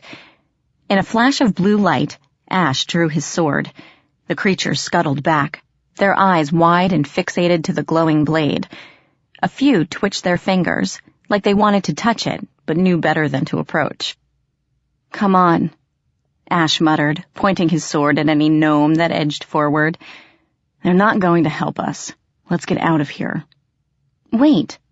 I grabbed his sleeve as he turned. "I've got an idea." Taking off my pack, I unzipped the side pocket, reached inside, and pulled out the broken iPod from so long ago. Stepping forward, I raised it high, seeing the gnomes follow it with wide, unbroken stares. "A deal," I called into the silence. They watched me without blinking. "Do you see this?" I said, waving the iPod back and forth. They followed it, like dogs eyeing a cookie. "I'll give it to you, but in return, you take me to the Iron King." The gnomes turned and jabbered to one another, occasionally peeking back to make sure I was still there. Finally, one of them stepped forward. A whole tricycle teetered at the top of his hump. He fixed me with an unblinking stare and beckoned me to follow. We trailed the odd little creatures, whom I secretly dubbed the pack rats, through the wasteland of junk, drawing curious stares from the other residents living there. I saw more of the rat-like men whose teeth rusted metal, a few scrawny dogs wandering about, and swarms of iron bugs crawling over everything. Once, in the distance, I caught a terrifying glimpse of another dragon, unfurling from a mound of trash. Thankfully, it only shifted into a more comfortable sleeping position and returned to its perfect disguise as a pile of debris. At last, the mountains of garbage fell away, and the lead pack rat pointed a long finger down a barren plain, across a cracked gray plateau, spider-webbed with lava and millions of blinking lights. A railroad stretched away into the distance. Hulking machines, like enormous iron beetles, sat beside it, snorting steam. And silhouetted against the sky, a jagged black tower stabbed up from the earth, wreathed in smog and billowing smoke. Machina's fortress. Ash drew in a quiet breath. I stared at the imposing tower, my stomach contracting with fear, until a tug on my backpack snapped me out of my daze. The pack rat stood there, an expectant look on his face, fingers twitching. Oh, yeah. Fishing out the iPod, I handed it to him solemnly. A deal's a deal. Hope you enjoy it. The pack rat chittered with joy. Clutching the device to his chest, he scuttled off like an enormous crab, vanishing back into the wasteland of junk. I heard excited jabbering and imagined him showing off his trophy for all to see. Then the voices faded, and we were alone. Ash turned to me, and I was struck with how awful he looked. His skin was ashen. There were shadows under his eyes, and his hair was damp with sweat. "Will you be all right?" I whispered. One corner of his mouth curled up. "We'll see, won't we?" I reached for his hand, wrapped my fingers around his, and squeezed. He put my hand to his face and closed his eyes, as if drawing strength from my touch. Together, we descended into the heart of Machina's realm. Chapter 21. Knights of the Iron Crown. "Don't look now," Ash muttered after hours of walking. "But we're being followed." I craned my head over my shoulder. We were following the railroad, walking beside it instead of directly on the iron tracks, toward the looming fortress, and hadn't encountered a single creature, fairy or otherwise, on the journey. Street lamps grew out of the ground, lighting the way, and iron behemoths reminding me of vehicles in a steampunk anime crouched along the tracks, hissing smoke. Through the writhing steam, it was difficult to see more than a few yards away. But then, a small, familiar creature scuttled across the tracks, vanishing into the smoke. I caught a glimpse of a tricycle poking up from a mound of junk and frowned. Why are the pack rats following us? Pack rats? Ash smirked at me. Yeah, they collect shiny stuff, hoard it in their dens. Pack rats. Oh, never mind. I mock glared at him, too worried to be irritated. Ash never complained, but I could see the iron everywhere was taking a toll on him. Do you want to stop somewhere and rest? No. He pressed a palm to one eye as if trying to squelch a headache. It won't make any difference. The twisted landscape went on. We passed pools of molten lava, bubbling and shimmering with heat. Smokestacks loomed overhead, belching great spouts of black pollution that writhed into the yellow-gray sky. Lightning arched and crackled across blinking metal towers, and the air hummed with electricity. Pipes crisscrossed the ground, leaking steam from joints and valves, and black wires slashed the sky overhead. The tang of iron, rust, and smog clogged my throat and burned my nose. Ash spoke very little, stumbling on with grim determination. My worry for him was a constant knot in my stomach. I was doing this to him. It was my contract that bound him to help, even though it was slowly killing him. But we couldn't turn back, and I could only watch, helpless, as Ash struggled to continue. His breath rasped painfully in his throat, and he grew paler by the hour. Fear clawed my insides. I was terrified he would die and leave me alone in this dark, twisted place. A day passed, and the iron tower loomed black and menacing overhead, though it was still far in the distance. The sickly yellow-gray of the sky darkened, and the hazy outline of a moon shimmered behind the clouds. I stopped, looking up at the sky. No stars. None at all. The artificial lights reflected off the haze, making the night nearly as bright as the day. Ash began coughing, putting a hand against a crumbling wall to steady himself. I slipped my arms around him, holding him steady as he leaned into me. The harsh explosions made my heart constrict. "We should rest," I muttered, gazing around for a place to camp.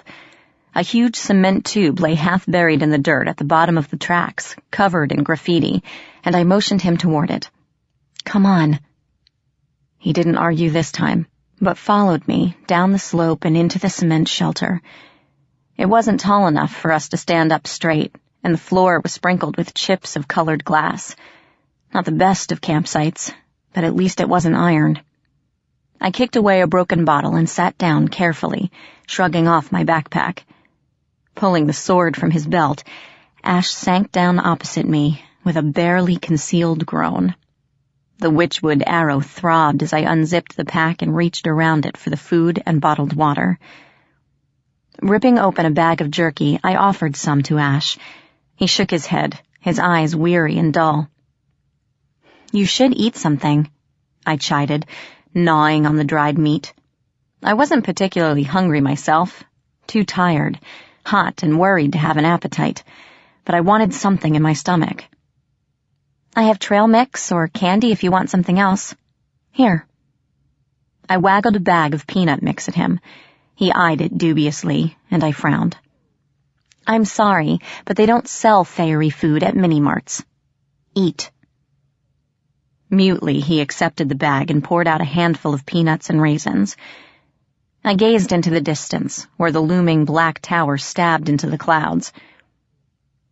"How long do you think until we reach it?" I murmured, just to get him talking again. Ash tossed the whole handful back, chewed, and swallowed without interest. "I'd guess a day at most," he replied, setting down the bag.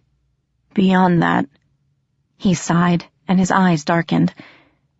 "I doubt I'd be of much use anymore." My stomach convulsed with dread. I couldn't lose him now. I'd lost so much already. It seemed especially cruel that Ash might not reach the end of our adventure. I needed him as I'd never needed anyone before. "I'll protect you," I thought, surprising myself. "You'll get through this, I promise. Just don't die on me, Ash." Ash met my gaze, as if he could tell what I was thinking, his gray eyes solemn in the shadows of the pipe. I wondered if my emotions were giving away my thoughts, if Ash could read the glamour aura that surrounded me. For a moment, he hesitated, as if fighting a battle within himself. Then, with a resigned sigh, he smiled faintly and held out his hand. I took it, and he pulled me close, settling me in front of him and wrapped his arms around my stomach. I leaned back against his chest and listened to his beating heart. With every thump, it told me that this was real, that Ash was here and alive and still with me. The wind picked up, smelling of ozone and some other weird chemical scent. A drop of rain hit the edge of the pipe, and a tiny wisp of smoke curled into the air. Except for his slow breathing, Ash was perfectly still, as if he feared that any sudden movement would scare me away.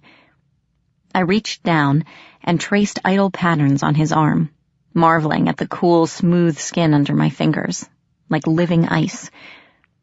I felt him shiver, heard his ragged intake of breath. "Ash?" I licked my lips. "Why did you vow to kill Puck?" He jerked. I felt his eyes on the back of my neck and bit the inside of my cheek, wishing I could take it back, wondering what made me ask in the first place.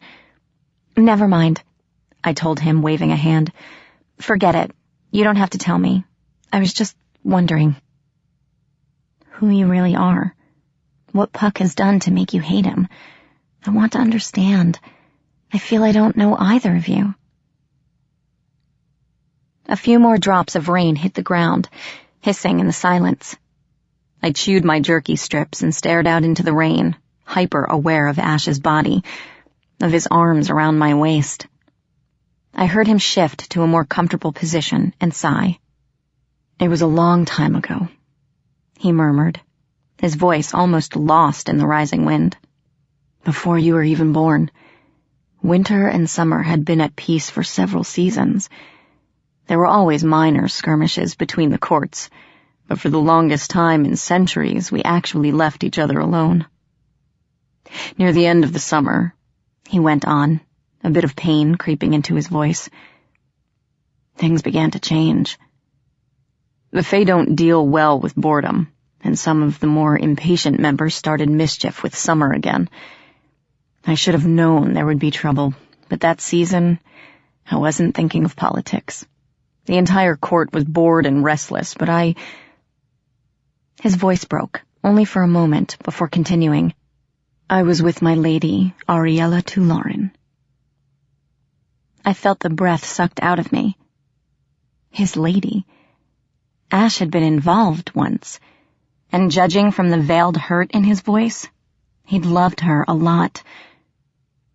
I stiffened, suddenly too aware of my breath, of his arms around my waist.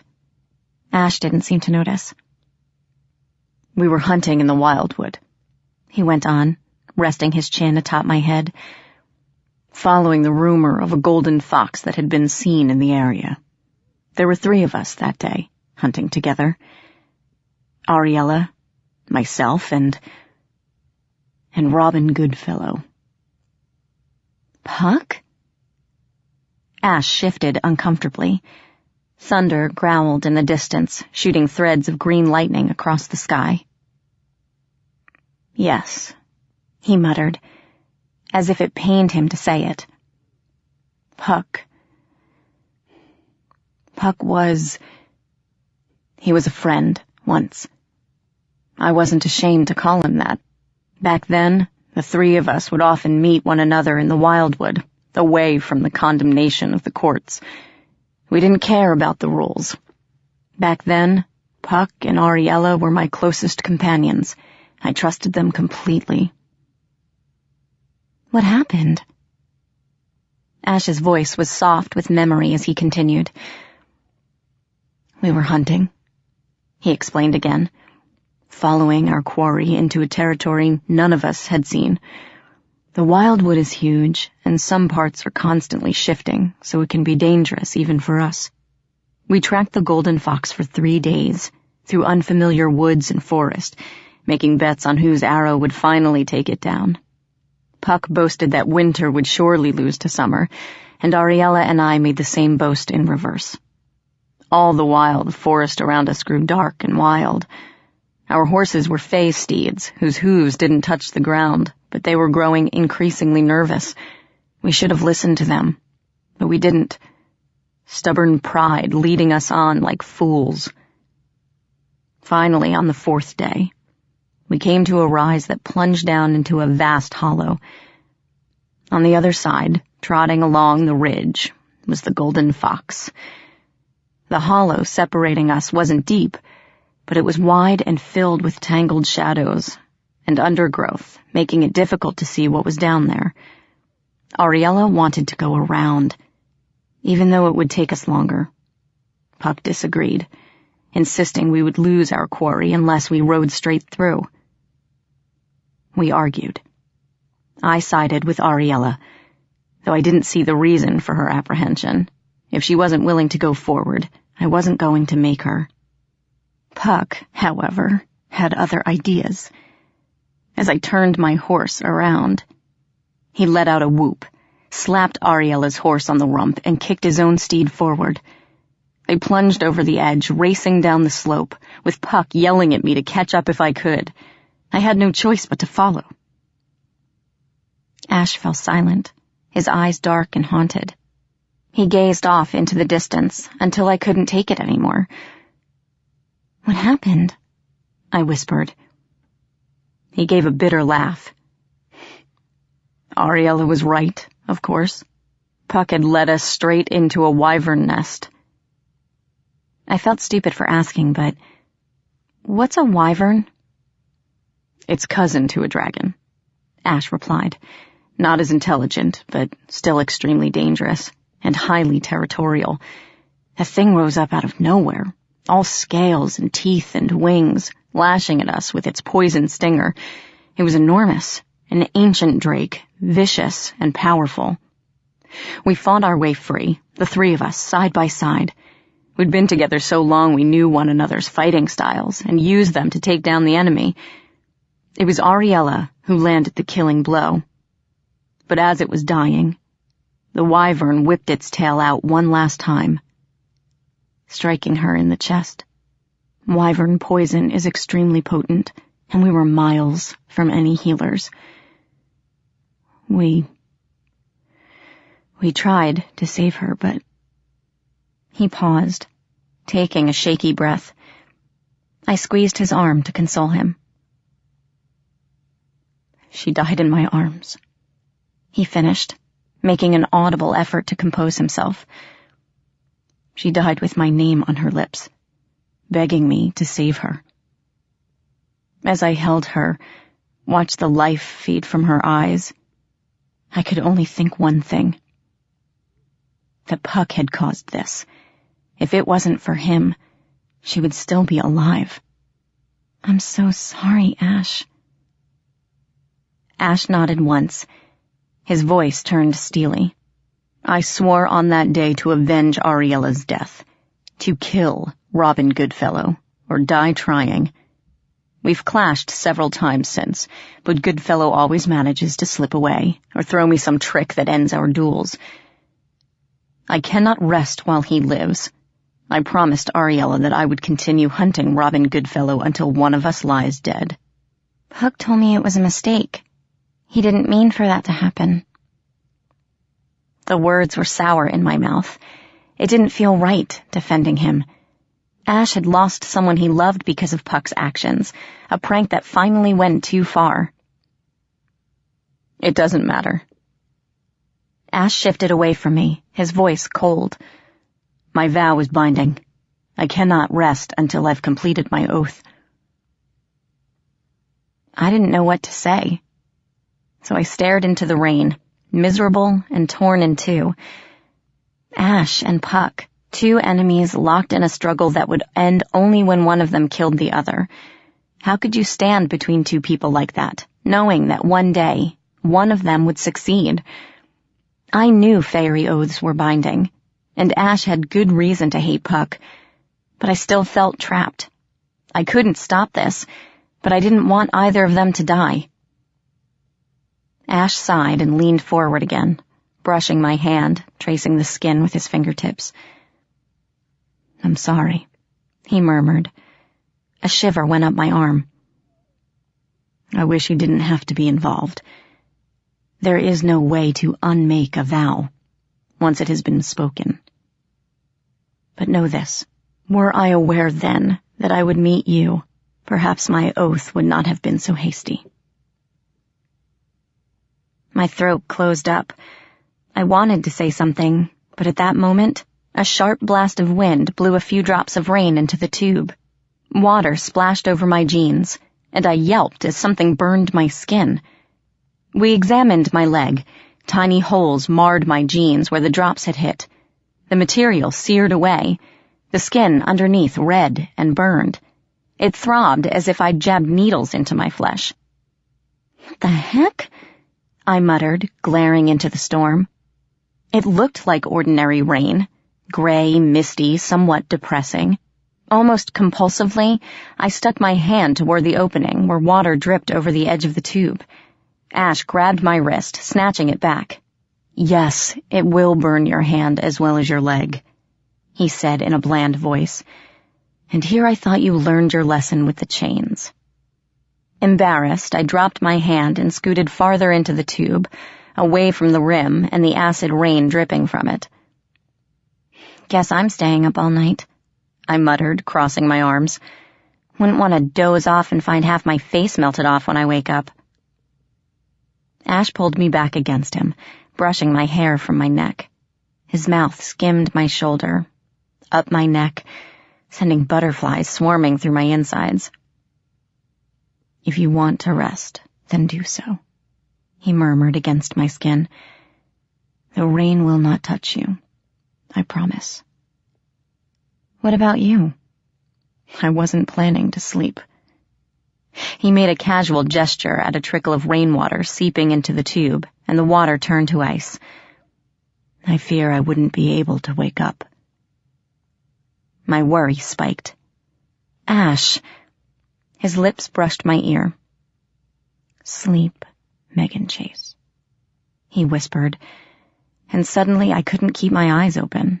Half my consciousness still struggled as darkness pulled me under, and I sank into his waiting arms. When I awoke, the rain had stopped and everything had dried, though the ground still steamed. There was no visible sun through the choking clouds, but the air still blistered with heat. I grabbed my backpack and crawled out of the pipe, looking around for Ash. He sat against the outside of the tube, head back, sword resting on his knees. Seeing him, I felt a rush of anger and fear. He'd enchanted me last night, spelled me to sleep without my consent, which meant he'd probably used glamour, though his own body was getting weaker and weaker. Fuming and afraid, I stomped up to him and put my hands on his hips. Gray eyes cracked open and regarded me blearily. "Don't do that again." I'd intended to yell at him, but his vulnerability made me pause. He blinked, but had the grace not to ask what I was talking about. "My apologies," he murmured, bowing his head. "I thought at least one of us could benefit from a few hours' sleep." God, he looked awful. His cheeks were hollow, dark circles crouched under his eyes, and his skin was almost translucent. I needed to find Ethan and get us all out of here before Ash turned into a walking skeleton and collapsed dead at my feet. Ash looked past me to the tower, seeming to draw strength from it. "Not far now," he murmured, as if it were a mantra that kept him going. I held out my hand, and he let me pull him to his feet. We started following the tracks again. The smokestacks and metal towers slowly fell away behind us as we continued across Machina's realm. The land grew flat and barren, and steam billowed out of cracks in the ground, coiling around us like wraiths. Colossal machines with enormous iron wheels and armored shells lay beside the tracks. They looked like a cross between modern-day tanks and the mecha vehicles of anime. They were old and rusty and reminded me strangely of Iron Horse. Ash grunted suddenly and fell, his legs buckling underneath him. I grabbed his arm as he pulled himself upright, panting. He felt so thin.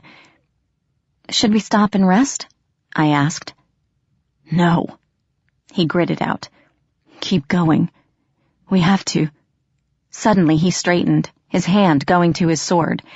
Ahead of us, the steam cleared, parting enough to reveal a hulking figure standing on the tracks. A horse made of iron and snorting flame, steel hooves pawing the ground. His glowing eyes watched us balefully. "Iron Horse," I gasped, wondering for a surreal moment if my earlier thoughts had summoned him here. "Thought you got rid of me, did you?" Iron Horse boomed, his voice reverberating off the machines around us. "It will take more than a cave-in to kill me. I made the mistake of underestimating you before. That won't happen again." Movement surged around us as hundreds of gremlins crawled into view, hissing and crackling. They swarmed over the machines like spiders, laughing and chittering, and scuttled along the ground. In seconds, they had us surrounded, a living black carpet. Ash drew his sword, and the gremlins hissed at him nastily. 2 figures appeared through the steam on either side of us. They marched forward in unison, and the gremlins parted to let them through. Warriors in full battle armor with helmets and masks covering their faces stepped into the circle. Their insect-like suits looked like something from a science fiction movie, somehow ancient and modern at the same time. Their breastplates bore the insignia of a barbed wire crown. Drawing their swords, they stepped forward. "Megan, get back," Ash muttered, squaring off against the armored pair coming at him. "Are you crazy? You can't fight like this." "Go!" Reluctantly, I backed away, but was suddenly grabbed from behind. I yelped and kicked, but was dragged to the edge of the circle, where the gremlins jabbered at me. I twisted around and saw that my captor was a 3rd warrior. "Megan!" Ash tried to follow, but the first 2 knights blocked his way, the sickly light glinting off their iron blades. Glaring at them, Ash flourished his sword and sank into a battle stance. They lunged at him, swords sweeping down in a blur, coming both low and high. Ash leaped over the first and parried the second, knocking it away with a flurry of ice and sparks. He landed, spun to his left to block the savage back strike, and ducked as the second blade hissed overhead. Whirling around, his sword lashed out, slicing across one armored chest with a grinding screech. The knight staggered back, the image of the wire crown cut through and coated with frost. They broke away for a moment, facing each other, swords at the ready. Ash was panting, his eyes narrowed in concentration. He didn't look good, and my stomach tightened in fear. The other knights slowly began to circle him, coming at him from different sides like stalking wolves. But before they could get into position, Ash snarled and lunged. For a moment, the knight he engaged was driven back by the ferocity of the attack. Ash hammered into him relentlessly, his blades slipping through his enemy's guard to smash at his armor. Sparks flew, and the knight stumbled, almost falling. Ash's blade swept up and struck a vicious blow to the side of his head, ripping the helmet clean off. I gasped. The face beneath the helmet was Ash, or at least a long-lost brother. Same gray eyes, same ebony hair, same pointed ears. The face was a little older, and a scar slashed its way down his cheek, but the similarities were almost perfect. The real Ash hesitated, just as stunned as I, and that cost him dearly. The second knight rushed up behind him, his sword slashing down, and Ash whirled, too late. His blade caught his opponent's sword, but the blow knocked the weapon from his hands. At the same time, his companion backhanded Ash with his metal gauntlet, striking him behind the ear. Ash crumpled to the ground on his back, and 2 iron swords were pressed against his throat. "No!" I tried to run to him, but the 3rd warrior held me and twisted my arms behind my back. Manacles were snapped around my wrists. The 2 knights kicked Ash onto his stomach and wrenched his arms behind him, binding him similarly. I heard him gasp as the metal touched his flesh, and his doppelganger jerked him savagely to his feet. They shoved us toward Iron Horse, who waited for us in the middle of the tracks, swishing his tail. His iron mask gave nothing away. "Good," he snorted. "King Machina will be pleased." His red eyes fastened on Ash, who was barely able to stand, and he pinned back his ears. "Dispose of their weapons," he ordered disdainfully. Ash's face was twisted in agony. Sweat trickled down his brow, and he clenched his teeth. He watched the Iron Knight take his sword to the edge of the tracks and toss it into a ditch. There was a soft splash as the blade hit the oily water and sank from view. The second knight did the same with the bow. I held my breath, praying they wouldn't see the most important weapon of all. "The arrow, too." My heart sank, and despair rose up in me. Ash's doppelganger approached, yanked the witchwood arrow from my backpack, and tossed it into the ditch with the rest of the weapons. My heart plummeted even further, and the tiny sliver of hope shriveled into a ball and died. That was it, then. Game over. We had failed. Iron Horse looked us both over and snorted steam. "No funny business from you, Princess," he warned, blowing smoke at me. "Or my knights will wrap so much iron around the Winter Prince that his skin will peel off his bones." He coughed flame, singeing my eyebrows, and swung his head toward the waiting fortress. "Let's go. King Machina awaits." Chapter 22. Ash's Final Stand. It was a torturous nightmare march toward Machina's tower. A length of chain had been wrapped around my waist, attaching me to Iron Horse, who walked briskly down the tracks without pausing or looking back. Beside me, Ash wore another, and I knew it was hurting him. He kept stumbling, barely managing to keep his feet as we followed Iron Horse down the railroad tracks. Gremlins cavorted around us, poking and pinching and laughing at our torment. The knights walked to either side and refused to let Ash step off the iron tracks, shoving him back if he tried. Once he fell, and was dragged several yards before he finally got his feet under him again. Angry red burns crisscrossed his face where his skin had touched the metal tracks, and I ached for him. The sky clouded over, changing from yellow-gray to an ominous reddish-black in a matter of moments. Iron Horse stopped and craned his neck, flaring his nostrils. "Damn," he muttered, stomping a hoof. "It's going to rain soon." My stomach turned at the thought of the acid rain. Lightning flashed, filling the air with a sharp tang. "Quickly, before the storm hits." The horse stepped off the tracks, breaking into a trot as thunder growled overhead. My legs burned as I broke into an awkward sprint behind him, every muscle screaming in protest, but it was either keep up or be dragged. Ash stumbled and fell, and this time he did not get up. A drop of rain spattered against my leg, and a searing pain lanced through me. I gasped. More drops fell, hissing as they struck the ground. The air reeked of chemicals, and I heard a few gremlins screech as the raindrops hit them as well.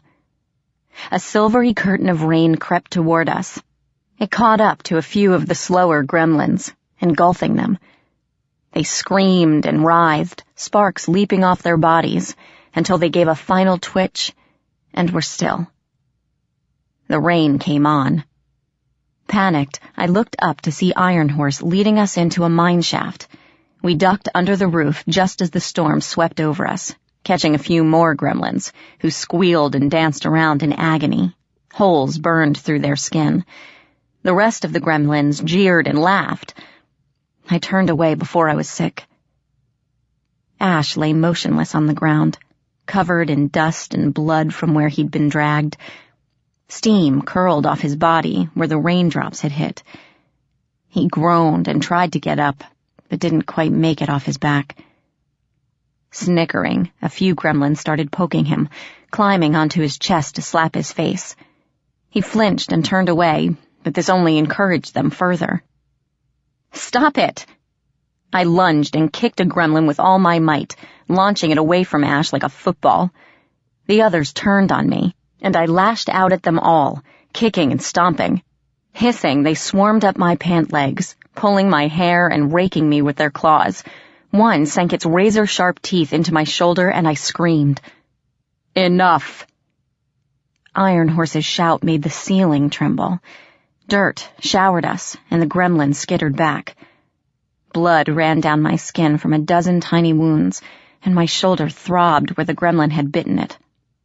Iron Horse glared at me, swishing his tail against his flanks, then tossed his head at the knights. "Take them into the tunnels," he ordered with a hint of exasperation. "Make sure they do not escape. If the storm does not abate, we might be here a while." The chains binding us to Iron Horse were released. 2 knights pulled Ash to his feet and half-dragged him away down a tunnel. The last knight, the one with Ash's face, took me by the arm and led me after his brothers. We paused at a junction where several tunnels merged.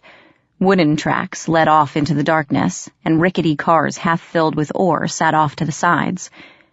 Thick wooden beams held up the ceiling, standing along the tracks every few feet. A few lanterns had been nailed into the wood, though most were broken and dark. In the flickering torchlight, glimmering veins of iron snaked across the walls.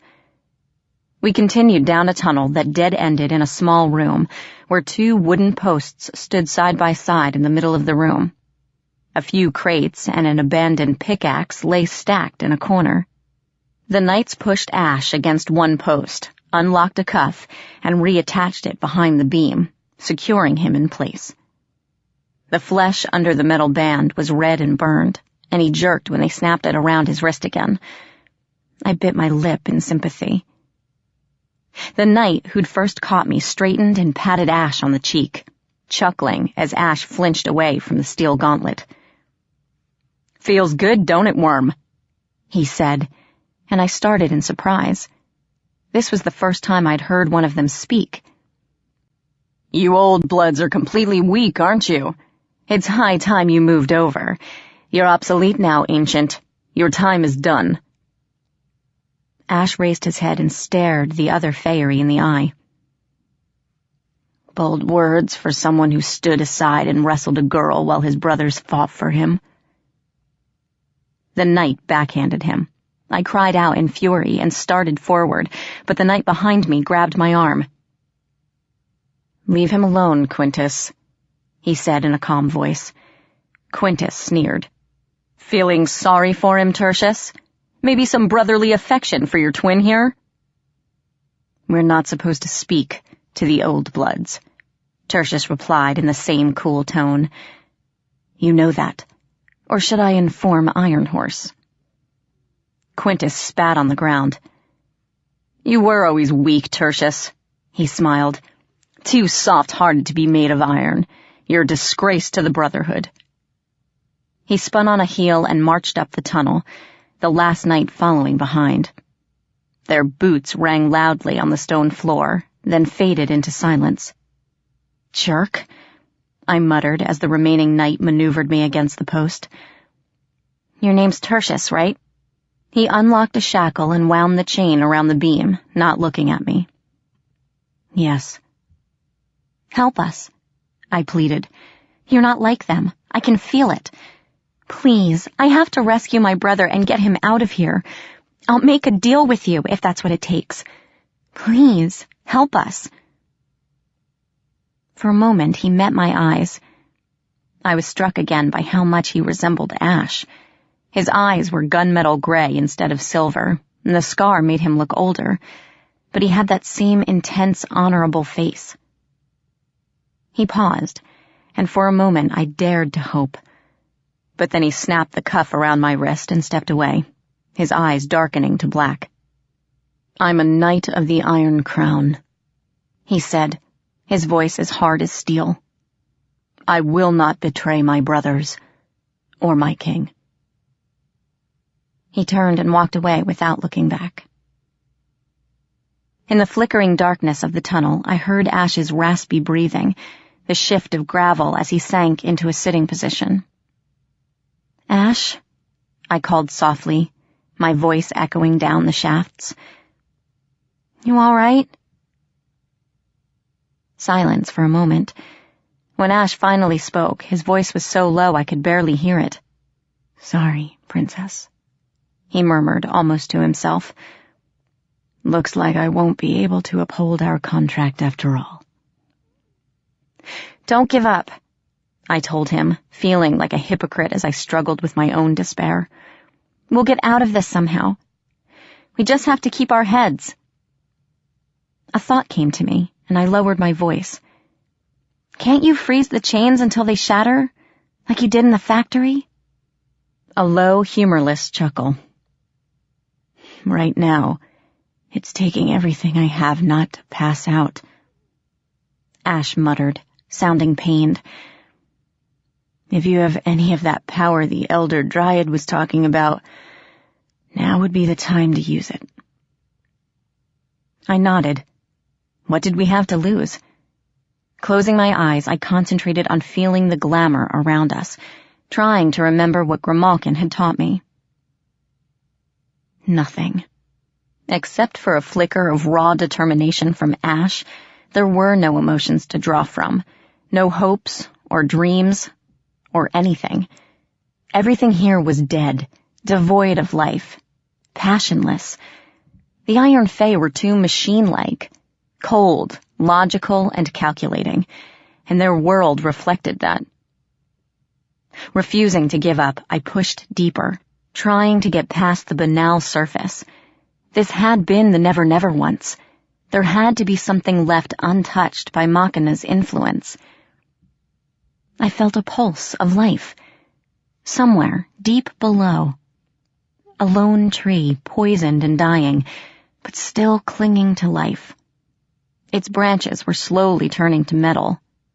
But the roots and the heart of the tree were not yet corrupted. It stirred to my presence, a tiny piece of the Never Never in the void of nothingness. But before I could do anything, shuffling footsteps broke my concentration, and the link faded away. I opened my eyes. The light in the tunnel had gone out, leaving us in pitch blackness. I heard creatures moving toward us, surrounding us, and I couldn't see a thing. My mind jumped to all sorts of terrifying conclusions. Giant rats, huge cockroaches, massive underground spiders. I almost fainted when something patted my arm, but then I heard the low babble of familiar voices. A yellowish beam clicked on in the darkness. A flashlight. It illuminated the curious, wrinkled faces of a half-dozen pack rats, blinking in the sudden light. Surprised, I stared at them as they chittered at me in their odd language. Several surrounded Ash, pulling at his sleeves. "What are you doing here?" I whispered. They jabbered nonsense and tugged on my clothes, as if trying to drag me away. "Are you trying to help?" The pack rat with the tricycle stepped forward. He pointed at me, then at the back of the room. In the flashlight beam, I saw the mouth of another tunnel, nearly invisible in the shadows. It was only partly formed, as if the miners had started digging only to abandon it. A way out? My heart leaped. The pack rat gibbered impatiently and beckoned me forward. "I can't," I told him, rattling my chain. "I can't move."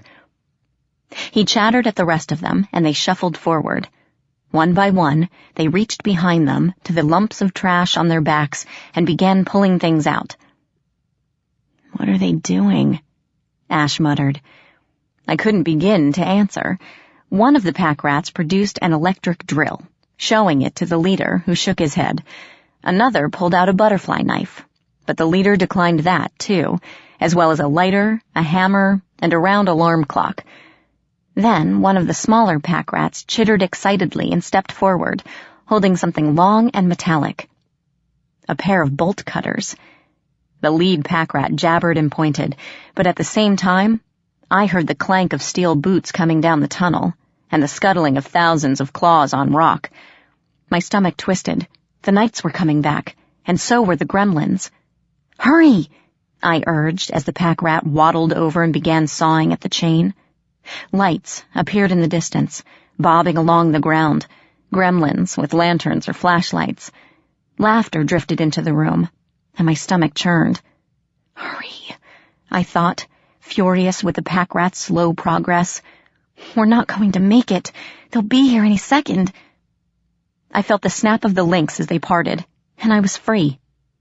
Grabbing the bolt cutters, I raced over to Ash.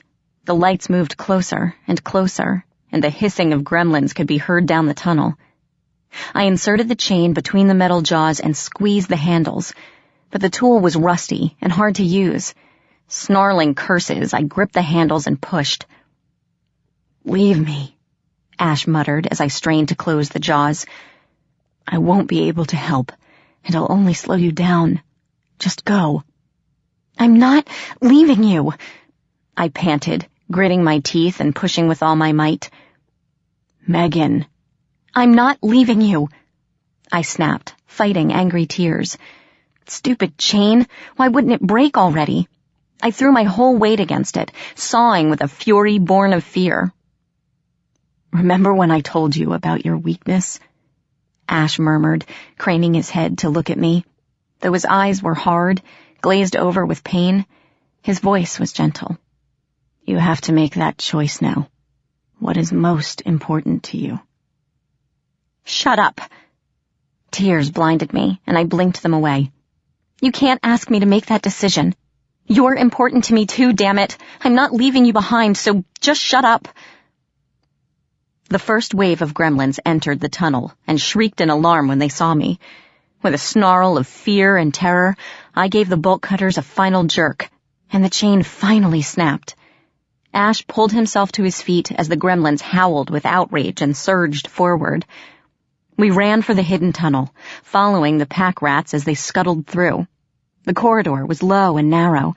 I had to duck my head to avoid the ceiling, and the walls scraped my arms as we fled.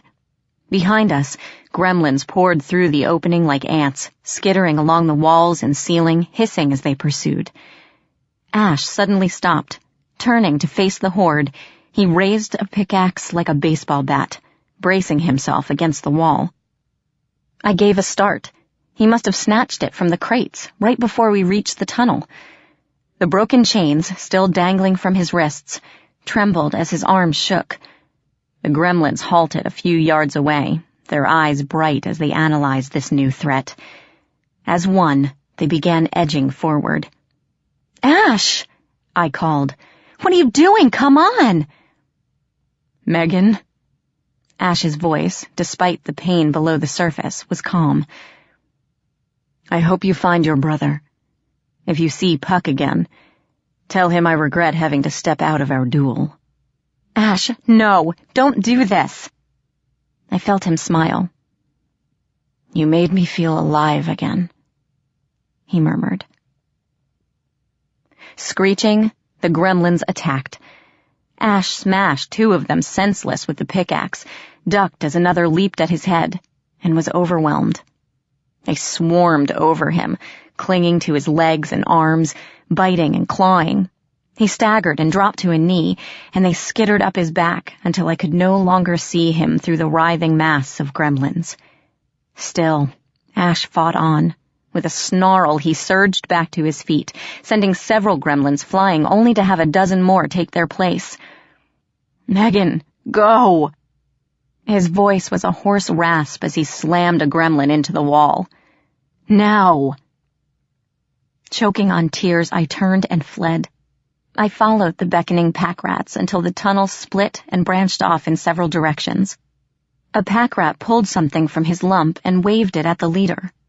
I gasped when I saw that it was a stick of dynamite. The leader snarled something, and another pack rat scuttled forward with a lighter. I couldn't help but look back, just in time to see Ash finally pulled under the sea of gremlins and lost from view. The gremlins screeched in triumph and flowed toward us. The few sputtered to life. The lead pack rat hissed at me and pointed to the tunnels, where the rest of them were vanishing. Tears flowing down my cheeks, I followed, and the pack rat holding the dynamite flung it toward the oncoming gremlins. The boom shook the ceiling. Dirt and rocks rained down on me, filling the air with grit.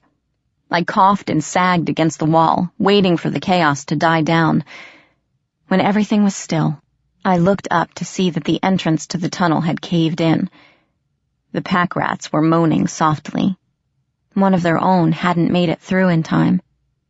Sagging down the wall, I pulled my knees to my chest and joined them in their grieving, feeling I'd left my heart in the tunnel where Ash had fallen. Chapter 23. The Iron King. For several minutes, I sat there, too numb to even cry. I couldn't believe that Ash was really dead. I kept staring at the caved-in wall, half expecting him to somehow, miraculously push through the rubble, bruised and bloody, but alive. How long I sat there, I don't know. But eventually, the lead pack rat tugged gently on my sleeve. His eyes, solemn and sad, met mine, before he turned away and beckoned me to follow. With one final look at the cave-in behind us, I trailed them into the tunnels. We walked for hours, and gradually the tunnels turned into natural caverns, dripping with water and stalactites. The pack rats loaned me a flashlight, and as I shined it about the caves, I saw that the floor was littered with strange items. A fender here, a toy robot there. It seemed we were heading deep into the pack rat's nest, for the farther we went, the more junk lay strewn about. At last, we entered a cathedral-like cave, where the ceiling soared up into blackness, and the walls were piled with mountains of trash, resembling the wasteland in miniature. In the center of the room, sitting on a throne made entirely of junk, was an old man. His skin was gray, and I don't mean pale or ashen, but metallic gray, mercury gray. His white hair flowed past his feet, nearly touching the floor, as if he hadn't moved from his chair in centuries. The pack rats shuffled around him, holding up various items, placing them at his feet. I saw my iPod among them. The old man smiled as the pack rats chittered and milled around him like eager dogs. Then his pale green eyes looked up at me. He blinked several times, as if he couldn't trust what he was seeing. I held my breath. Was this Machina? Had the pack rats brought me straight to the Iron King? For an all-powerful ruler, I didn't expect him to be so old. Well, he wheezed at last, my subjects have brought me many curious things over the years, but I do believe this is the most unusual. Who are you, girl? Why are you here? My name is Megan, sir. Megan Chase. I'm looking for my brother. Your brother? The old man looked at the pack rats aghast. I don't recall you bringing home a child. What has gotten into you? The pack rats chittered, shaking their heads. The old man frowned at them as they jabbered and bounced around, then looked back at me. My subjects tell me they have not encountered anyone except you and your friend out in the wasteland. Why do you think your brother would be here? I stopped, gazing around at the dingy cavern, the pack rats, the frail old man. This couldn't be right. I'm sorry, I continued, feeling stupid and confused, but are you Machina, the Iron King? Ah. The old man settled back, lacing his hands together. Now I understand. Machina has your brother, yes? And you are on your way to rescue him. Yes. I relaxed, breathing a sigh of relief. Then I guess you're not the Iron King? Oh, I wouldn't say that. The old man smiled, and my guard went back up. He chuckled. Worry not, child. I mean you no harm. But you would do well to abandon your plan to rescue your brother. Machina is too strong. No weapon can hurt him. You'd be throwing your life away. I remembered the witchwood arrow lying at the bottom of a ditch, and my heart constricted. I know, I whispered. But I have to try. I've come this far. I'm not giving up now. If Machina has stolen your brother, he must be waiting for you, the old man said, leaning forward. He wants you for something. I can feel the power in you, my girl, but it will not be enough. The Iron King is a master of manipulation. He will use you to further his own schemes, and you will not be able to resist. Go home, girl. Forget what you have lost, and go home. Forget? I thought of my friends, who had sacrificed everything to see me this far. Puck, the Elder Dryad, Ash. No, I murmured, a lump forming in my throat. I can never forget. Even if it's hopeless, I have to go on. I owe everyone that much. Foolish girl, the old man growled. I know more about Machina than anyone. His ways, his power, the way his mind works. And yet you still will not hear me. Very well. Rush to your doom like everyone who came before you. You will see, as I did far too late. Machina cannot be defeated. I only wish I'd listened to my counselors when they told me as much. You tried to defeat him. I stared, trying to imagine the frail old man fighting anyone and failing. When? Why? Because, the old man explained patiently, I was once the Iron King. My name is Ferrum, the old man explained into my shocked silence. As you no doubt noticed, I am old. Older than that whelp Machina. Older than all of the Iron Fae. I was the first, you see, born of the forges, when mankind first began to experiment with iron. I rose from their imagination, from their ambition to conquer the world with a metal that could slice through bronze like paper. I was there when the world started to shift, when humans took their first steps out of the Dark Ages into civilization. For many years, I thought I was alone, but mankind is never satisfied. He is always reaching, always trying for something better. Others came, others like me, risen from these dreams of a new world.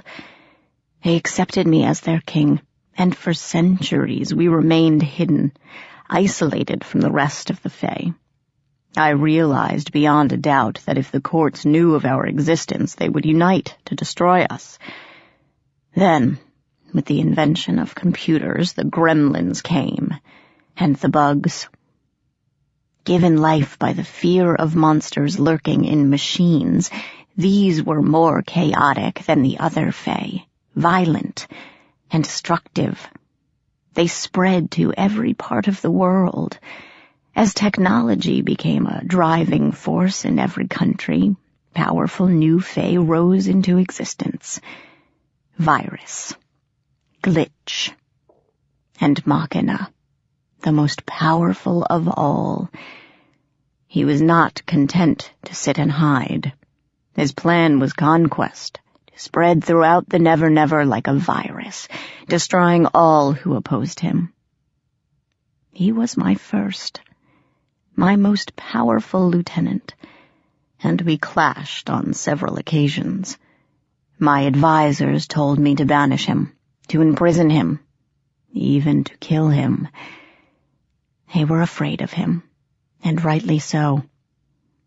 But I was blind to the danger. Of course, it was only a matter of time before Machina turned on me. Gathering an army of like-minded Fae to his side, he attacked the fortress from within, slaughtering all who were loyal to me. My forces fought back, but we were old and obsolete, no match for Machina's cruel army. In the end, I sat on my throne and watched him approach, knowing I was going to die. But as Machina threw me to the floor, he laughed and said he would not kill me. He would let me fade away a bit at a time, becoming obscure and forgotten until no one remembered my name or who I was. And as he settled back upon my throne, I felt my power slip away and flow into Machina, acknowledging him as the new Iron King. So, now I live here. Ferrum gestured to the cavern and the pack rats milling about. In a forgotten cave, sitting on a throne made of garbage, king of the mighty trash collectors. A noble title, is it not? His lips twisted into a bitter smile. These creatures are very loyal, bringing me offerings that I cannot use, making me ruler of this junk heap. They have accepted me as their king. But what good is that? They cannot give me back my throne, and yet they are the only ones that keep me from fading away. I cannot die, but I can hardly bear to live, knowing what I've lost, what was stolen from me, and Machina is the one who designed it all. He slumped on his throne and buried his face in his hands. The pack rats shuffled forward, patting him, making worried, chittering sounds. Watching him, I felt a surge of sympathy and disgust. I've lost things, too, I said over the sound of his quiet sobbing. Machina has stolen a lot from me, but I'm not going to sit on a chair and wait for him. I'll confront him, invincible or not, and somehow I'll take back what's mine. Or I'll die trying. Either way, I'm not giving up. He stared at me through his fingers, his frail form shaking with tears. He sniffed and lowered his hands, his face sullen and dark. Go then, Ferrum whispered, shooing me away. I cannot sway you. Perhaps a single unarmed girl will succeed where an entire army has failed. He laughed then, bitter and petulant, and I felt a flicker of annoyance. Good luck to you, foolish one. If you will not listen to me, you are welcome here no longer. My subjects will take you under his fortress, through the secret tunnels that honeycomb the land. It's the quickest way to rush to your destruction. Now go. I am through with you. I didn't bow. I didn't thank him for his help. I only turned and followed the pack rats out of the cave, feeling the hateful glare of the deposed king on my back. More tunnels. The brief respite with the last Iron King wasn't enough to stave off my exhaustion. We rested infrequently, and I caught what little sleep I could. The pack rats gave me some strange mushrooms to chew on, tiny white things that glowed in the dark and tasted like mold, but allowed me to see in pitch blackness as if it were twilight. This was a good thing, because my flashlight eventually flickered and died, and no one offered fresh batteries. I lost track of time. All the caverns and tunnels seemed to meld together into one giant, impossible maze. I knew that even if I did get into Machina's fortress and rescue Ethan, I wouldn't be getting out the same way. The tunnel fell away, and suddenly I stood on a stone bridge across a vast precipice, jagged rocks spearing up from the bottom. Around me, on the walls and ceiling, hanging precariously close to the bridge, massive iron gears turned and creaked, making the ground vibrate. The closest gears were easily 3 times my height. Some were even larger. It was like being inside a giant clock, and the noise was deafening. We must be under Machina's fortress, I thought, gazing around in awe. Wonder what those huge gears are for. There was a tug on my arm, and I turned to see the lead pack rat point across the bridge, his jabbering lost in the grinding noise of the room. I understood. They had taken me as far as they could go. Now the last part of the trek would be on my own. I nodded to show I understood and started forward when he grabbed my hand.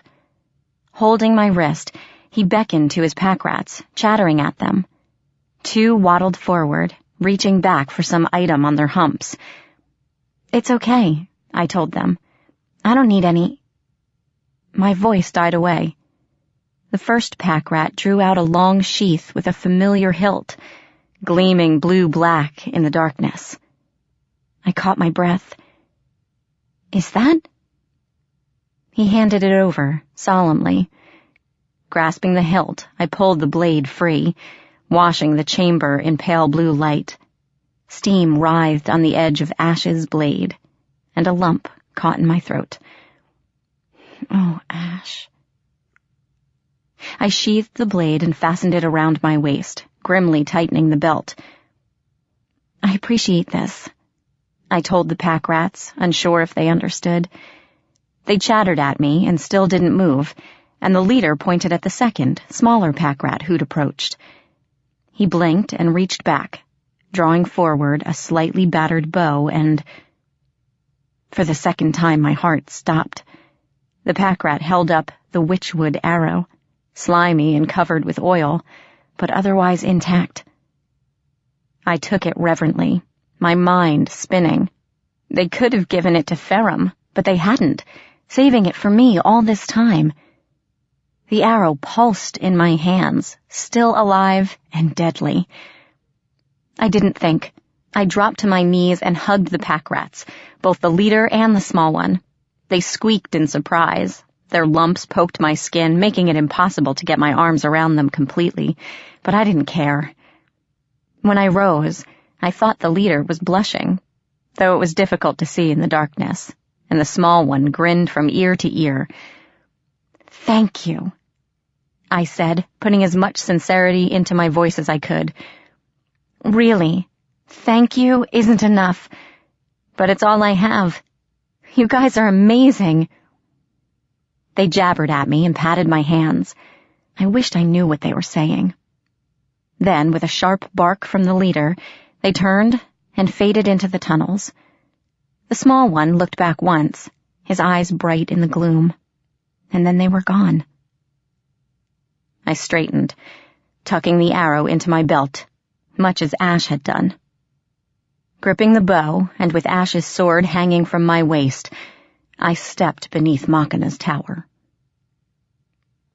I followed the walkway, which turned from stone to iron grating through the giant maze of clockwork, setting my teeth against the grinding of metal on metal. I found a twisting iron staircase and followed it up to a trap door, which opened with a ringing bang. I winced and peeked out cautiously. Nothing. The room I stared into was empty, save for the enormous boiler ovens that glowed red and filled the air with hissing steam. "All right," I muttered, climbing out of the floor. My face and shirt were already drenched with sweat from the shimmering heat. "I'm inside? Where to now, I wonder?" Up. The thought came unbidden, and yet I knew it was right. Machina and Ethan would be at the top of the tower. Clanking footsteps caught my attention, and I ducked behind one of the boilers, ignoring the searing heat radiating from the metal. Several figures entered the room, short and stocky and dressed in bulky canvas suits like firemen. They wore breathing apparatus that covered their entire faces, a pair of tubes snaking from the mouth to some kind of tank on their back. They stomped among the boilers, pinging on them with wrenches, checking the numerous pipes and valves. A large ring of keys dangled from each of their belts, jingling as they moved. As I scrambled back to an isolated corner, an idea floated to mind. I followed them, staying hidden in the steam and shadows, observing how they worked. The workers didn't converse or speak to one another, being too caught up in their own work, which suited me fine. One broke off from the rest of the group, which paid him no attention as he wandered off into the steam. I trailed him down a hallway made of pipes, watching as he bent to check a hissing crack in the metal, and snuck up behind him.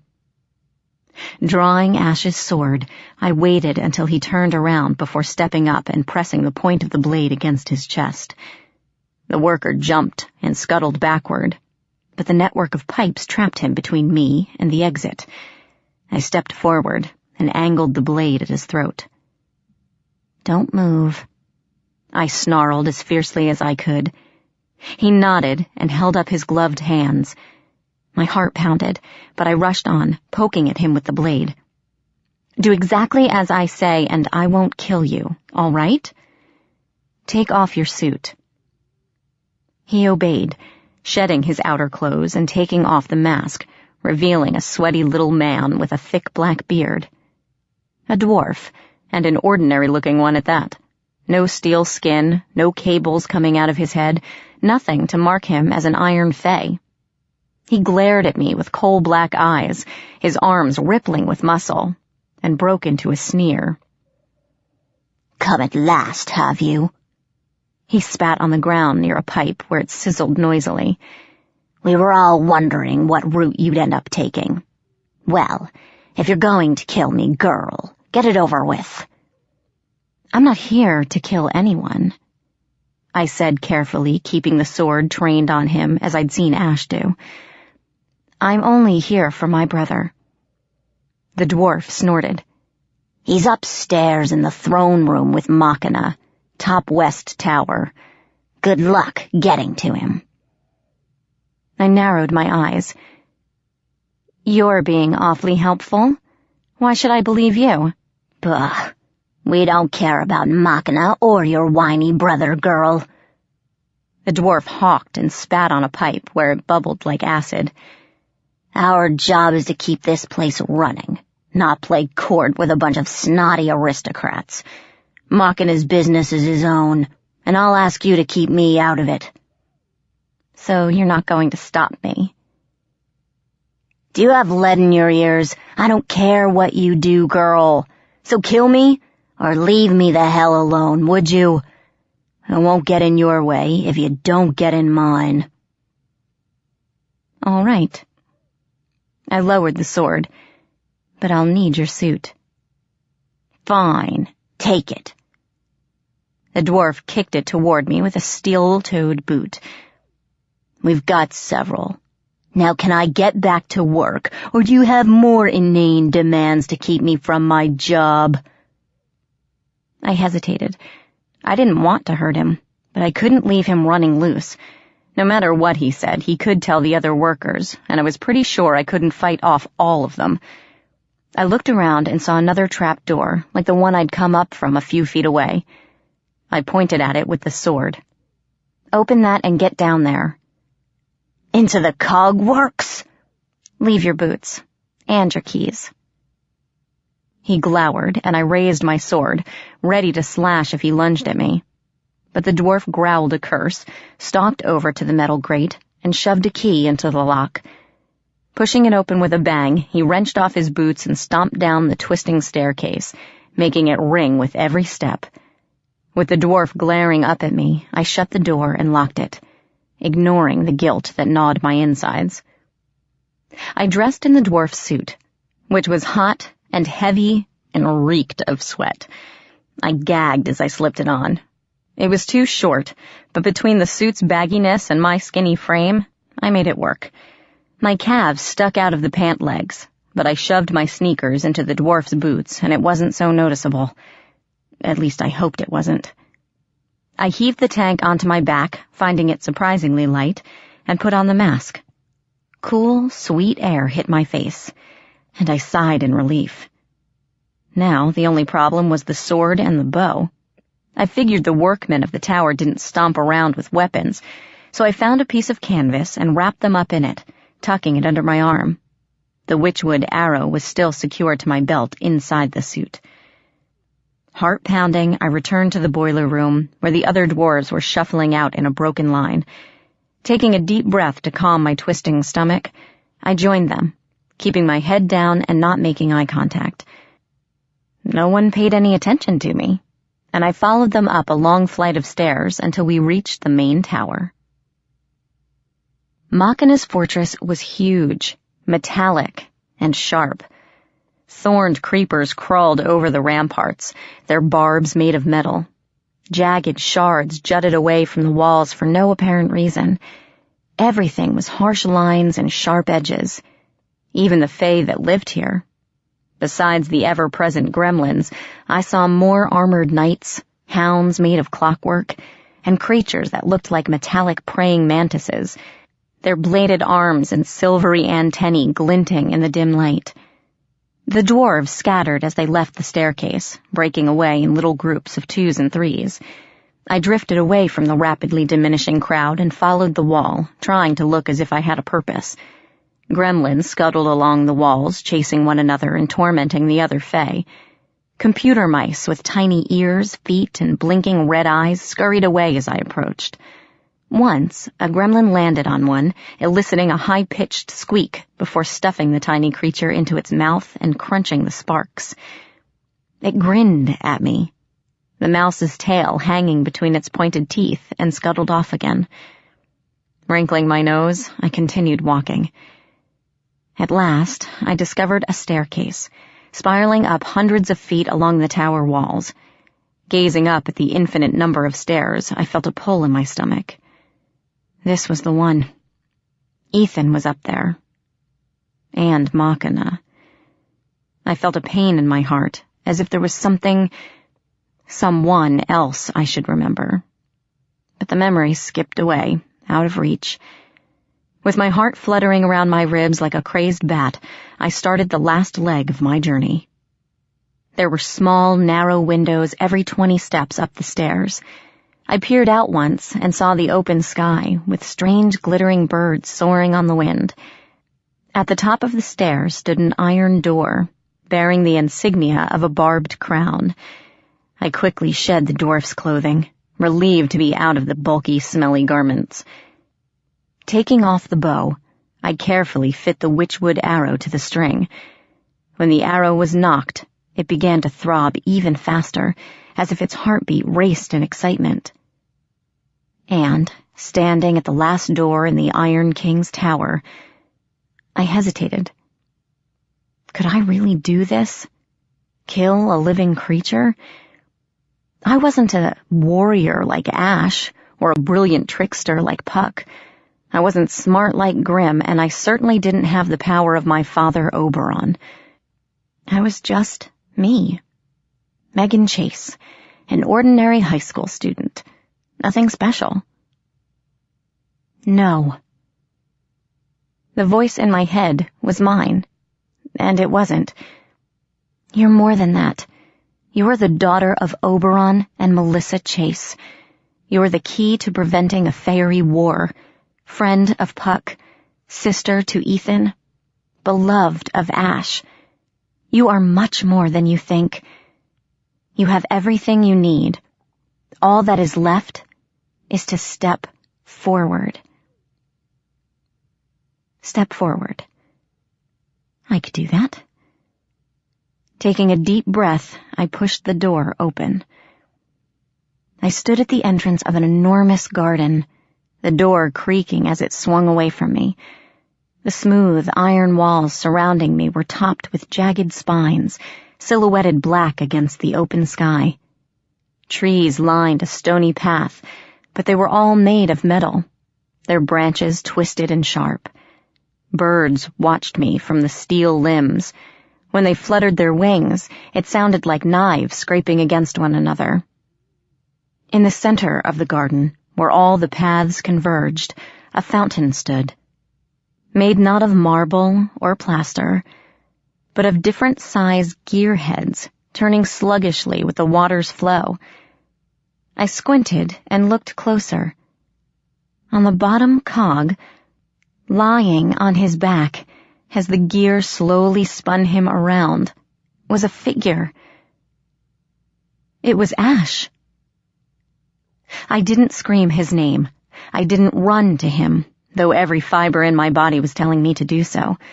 Forcing myself to be calm, I looked around the garden, wary of traps and sudden ambushes. But there weren't many places for attackers to hide. Except for the metal trees and a few thorny vines, the garden seemed empty. Only when I'd made sure I was alone did I sprint across the stony ground to the fountain. Don't be dead, please don't be dead. My heart plummeted when I saw him. He'd been chained to the cog, wrapped in metal links, spinning round and round in an endless circle. One leg dangled over the edge. The other was folded beneath him. His shirt had been ripped to shreds, the skin a shocking contrast of pale flesh and vivid red claw marks. The flesh where the chains touched him was raw and crimson. He didn't appear to be breathing. Hands trembling, I drew the sword. The first slash shattered most of the links. The second cracked the gearheads nearly in two. The chains slid away, and the cog squealed as it ground to a halt. I dropped the blade and pulled Ash off the fountain, his body limp and cold in my arms. Ash! I cradled him in my lap, beyond tears, beyond anything but an awful, yawning emptiness. "Ash, come on." I shook him a little. "Don't do this to me. Open your eyes. Wake up, please." His body was limp, unresponsive. I bit my lip hard enough to taste blood and buried my face in his neck. "I'm sorry," I whispered, and now I did start to cry. Tears ran from my closed eyelids and down his clammy skin. "I'm so sorry. I wish you hadn't come. I wish I never agreed to that stupid contract. This is my fault. All of it. Puck, and the Dryad, and Grim, and now you." It was getting hard to speak. My voice was so choked with tears. "I'm sorry," I murmured again, for lack of anything else to say. "Sorry. So sorry." Something fluttered under my cheek. Blinking, hiccuping, I pulled back and looked at his face. The skin was still pale, but I caught a flicker of movement beneath his eyelids.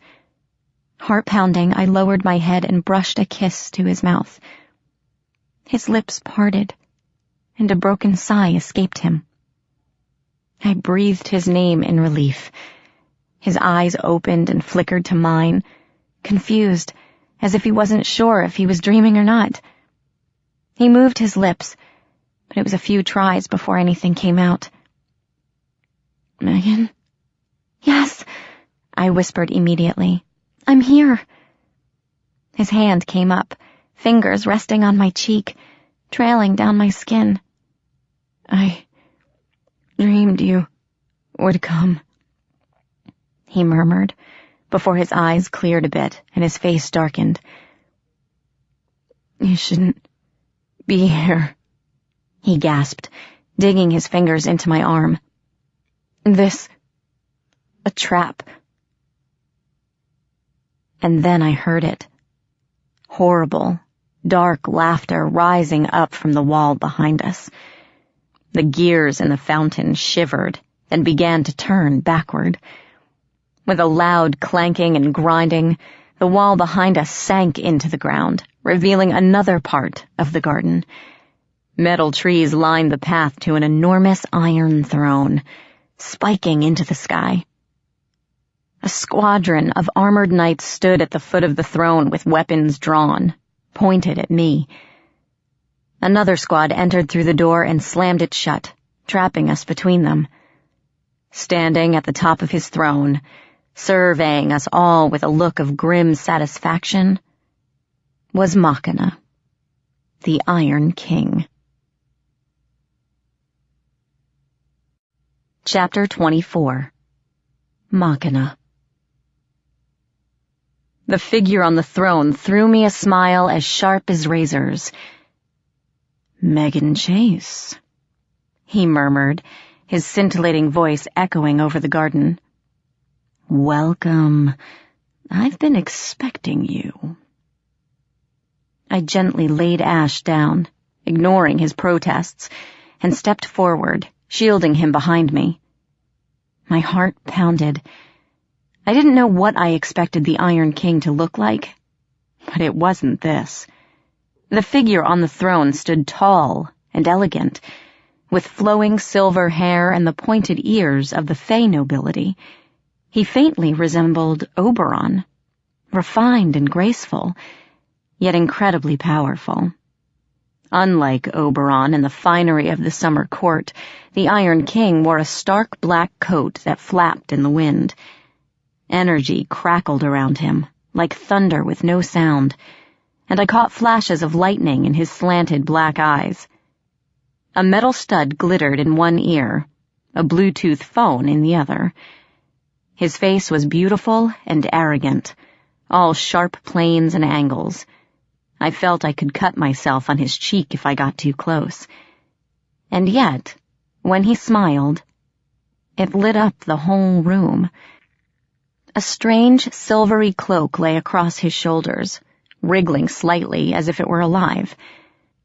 I snatched the bow and arrow off the ground, bringing it to bear on the Iron King. This might be the only chance I got. The witchwood pulsed in my hands as I drew back the string, aiming the tip at Machina's chest. The knights shouted in alarm and started forward, but they were too late. I released the string with a yell of triumph, seeing it speed right on target, toward the heart of the Iron King. And Machina's cloak came alive. Silvery cables unraveled with lightning speed, springing from his shoulders and spine. They spread around Machina like a halo of metal wings, wickedly barbed on one end, needle points glinting in the light. They whipped forward to protect the Iron King, knocking the witchwood away, sending it flying in another direction. I watched the arrow strike a metal tree and snap in two, fluttering to the ground in pieces. Someone screamed in rage and horror, and I realized it was me. The guards rushed us, their swords raised, and I watched them come with a certain detachment. I was aware of Ash trying to get to his feet to protect me, and I knew it was too late. The arrow had failed, and we were about to die. "Stop." Machina's voice wasn't loud. He didn't scream or bellow the order, but every knight jerked to a halt as if pulled by invisible string. The Iron King floated down from his throne, the cables writhing slowly behind him like hungry snakes. His feet touched the floor, and he smiled at me, completely unconcerned with the fact that I had just tried to kill him. "Leave," he told the knights without taking his eyes from me. Several of them jerked their heads up in surprise. "My king," stammered one, and I recognized his voice. Quintus, one of the knights who had been with Iron Horse in the mines. I wondered if Tertius was here too. "The lady is uncomfortable with your presence," Machina went on, not looking away from me. "I do not wish her to be uncomfortable. Go. I will take care of her, and the Winter Prince." "But sire—" Machina didn't move. One of his cables whipped out, almost too fast to see, punching through the knight's armor and out his back. The cable lifted Quintus high in the air and threw him into the wall. Quintus clanged against the metal and slumped motionless to the ground, a jagged hole through his breastplate. Dark, oily blood pooled beneath him. "Leave," Machina repeated softly, and the knights scrambled to obey. They filed out through the door and slammed it shut, and we were alone with the Iron King. Machina regarded me with depthless black eyes. "You are as beautiful as I imagined," he said, walking forward, his cables coiling behind him. "Beautiful, fiery, determined." He stopped a few yards away, the cables settling back into that living cloak. "Perfect." With a final glance at Ash, still slumped next to the fountain, I stepped forward. "I'm here for my brother," I said, relieved that my voice didn't tremble. "Please, let him go. Let me take him home." Machina regarded me silently, then gestured behind him.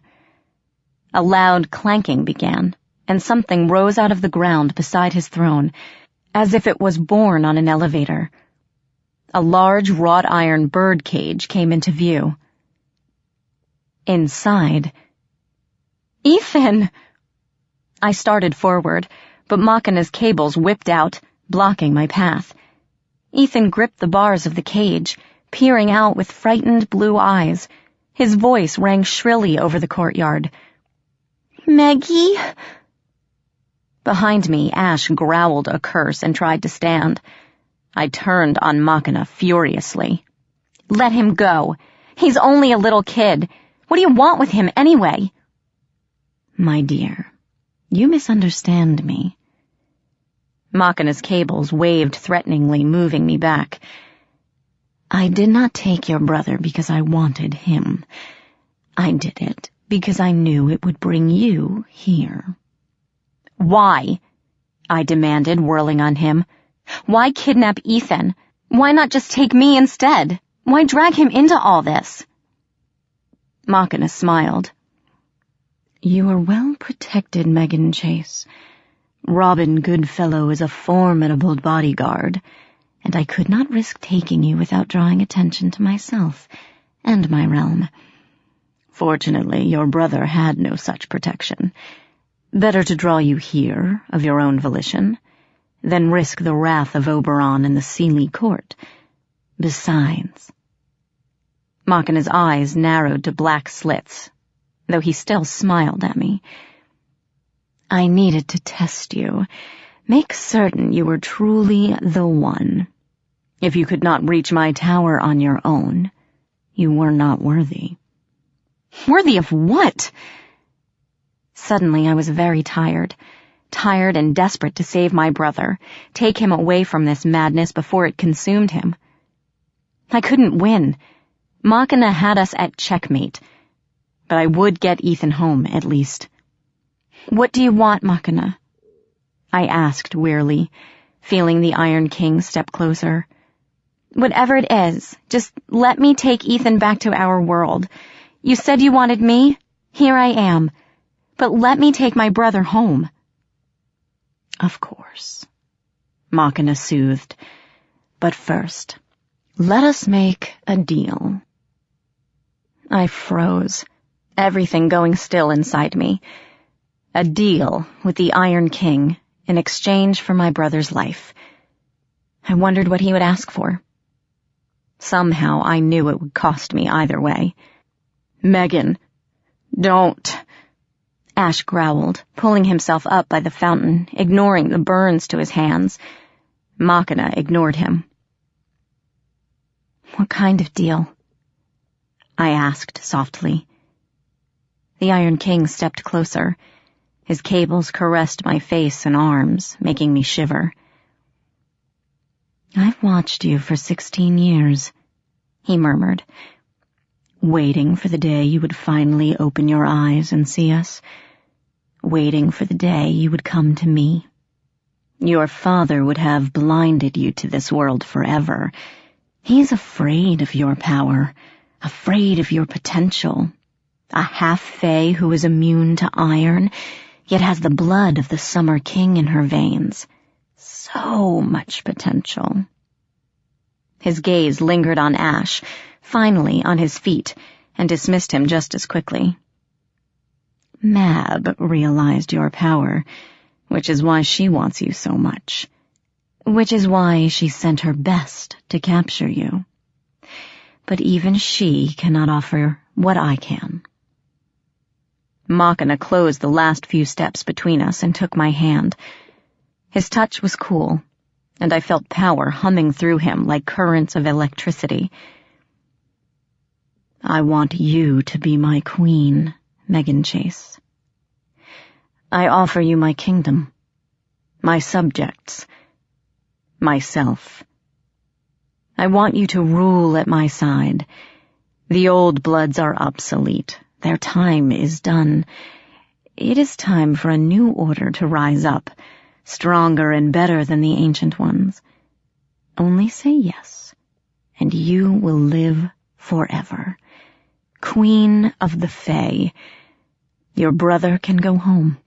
I'll even let you keep your prince if you wish, though I fear he may not adapt well to our kingdom. Regardless, you belong here, at my side. Isn't that what you've always wanted? To belong? I hesitated. To rule with Machina. To become a queen. No one would tease or mock me anymore. I would have scores of creatures ready to jump at my bidding, and I would finally be the one on top. I would finally be the most loved.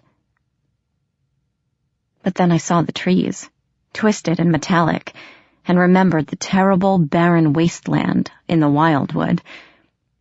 Machina would corrupt the entire Never Never. All the plants would die or become twisted versions of— Oberon, Grimalkin, Puck. They would fade away with the rest of the Never Never, until only gremlins, bugs, and the Iron Fae remained. I swallowed, and even though I already knew the answer, I asked, "What if I refuse?" Machina's expression didn't falter. "Then your prince will die, and your brother will die. Or perhaps I will make him one of my playthings, half human, half machine. The eradication of the old bloods will begin with or without you, my dear. I am giving you the choice of leading it or being consumed by it." My desperation grew. Machina reached up and stroked my face, running his fingers down my cheek. "Is it really so terrible to rule, my love?" he asked, tilting my chin up to look at him. "Throughout millennia, both humans and Fae have done it, weeded out the weak to make room for the strong. The old bloods and the Iron Fae cannot exist together. You know this. Oberon and Mab would destroy us if they knew about us. How is that any different?"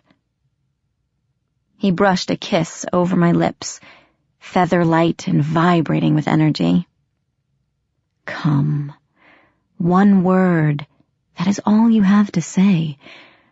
One word to send your brother home, to save the prince that you love. Look." He waved a hand, and a great iron archway rose out of the ground. On the other side, I could see my house, shimmering through the portal, before it faded from view. I gasped, and Machina smiled. "I will send him home now, if you only say yes. One word, and you will be my queen forever." I took a breath. And Ash was there. How he could even stand, let alone move, was a mystery, but he shoved me aside, his face feral as Machina's eyebrows rose in surprise. The cables flared, stabbing toward Ash as the prince lunged forward and slammed his blade into Machina's chest. Machina staggered back, his face contorted with agony. Lightning crackled around the blade in his chest. His cables thrashed wildly, striking Ash and hurling him into a metal tree with a sickening crunch. Ash collapsed against the trunk as Machina straightened, giving him a look of white rage. Reaching down, the Iron King grasped the hilt and pulled, sliding the blade out of his chest. Lightning sizzled, melting the ice around the hole, and thin wires wove themselves around the wound, knitting it together. Machina tossed the sword away and looked at me, his black eyes sparking with fury. "I am losing patience with you, my dear." One of his cables shot forward, coiling around Ash's throat and lifting him off his feet. Ash choked and struggled weakly as Machina dangled him several feet overhead. Ethan wailed in his cage. "Rule with me, or let them die. Make your choice." I sank to my knees as my legs buckled, trembling. The stone floor was cold against my palms. What can I do? I thought desperately. How can I choose? Either way, people will die. I can't allow that. I won't. The ground pulsed under my hands. I closed my eyes and let my consciousness flow into the earth, searching for that spark of life. I felt the trees in Machina's court, their branches lifeless and dead, but their roots and hearts uncorrupted. Just like last time. I gave them a nudge and felt them respond, writhing to meet me, pushing up through the dirt, like the trees of the summer court had for Oberon with the chimera. Like father, like daughter. I took a deep breath and pulled. The ground rumbled, and suddenly live roots broke through the surface, pushing up through the pavement, snapping and coiling about. Machina gave a shout of alarm, and the roots flew to meet him, wrapping around his body, entangling the cables. He roared and lashed out, lightning streaking from his hands, blasting away the wood. Roots and iron cables twined around one another like maddened snakes swirling in a hypnotic dance of fury. Ash dropped from the cables, hitting the ground by a metal tree, winded and dazed but still trying to get to his feet, staggering after his weapon. I saw a strip of pale wood beneath the trunk, one half of the snapped witchwood arrow, and lunged after it. A cable wrapped around my leg, jerking me off my feet.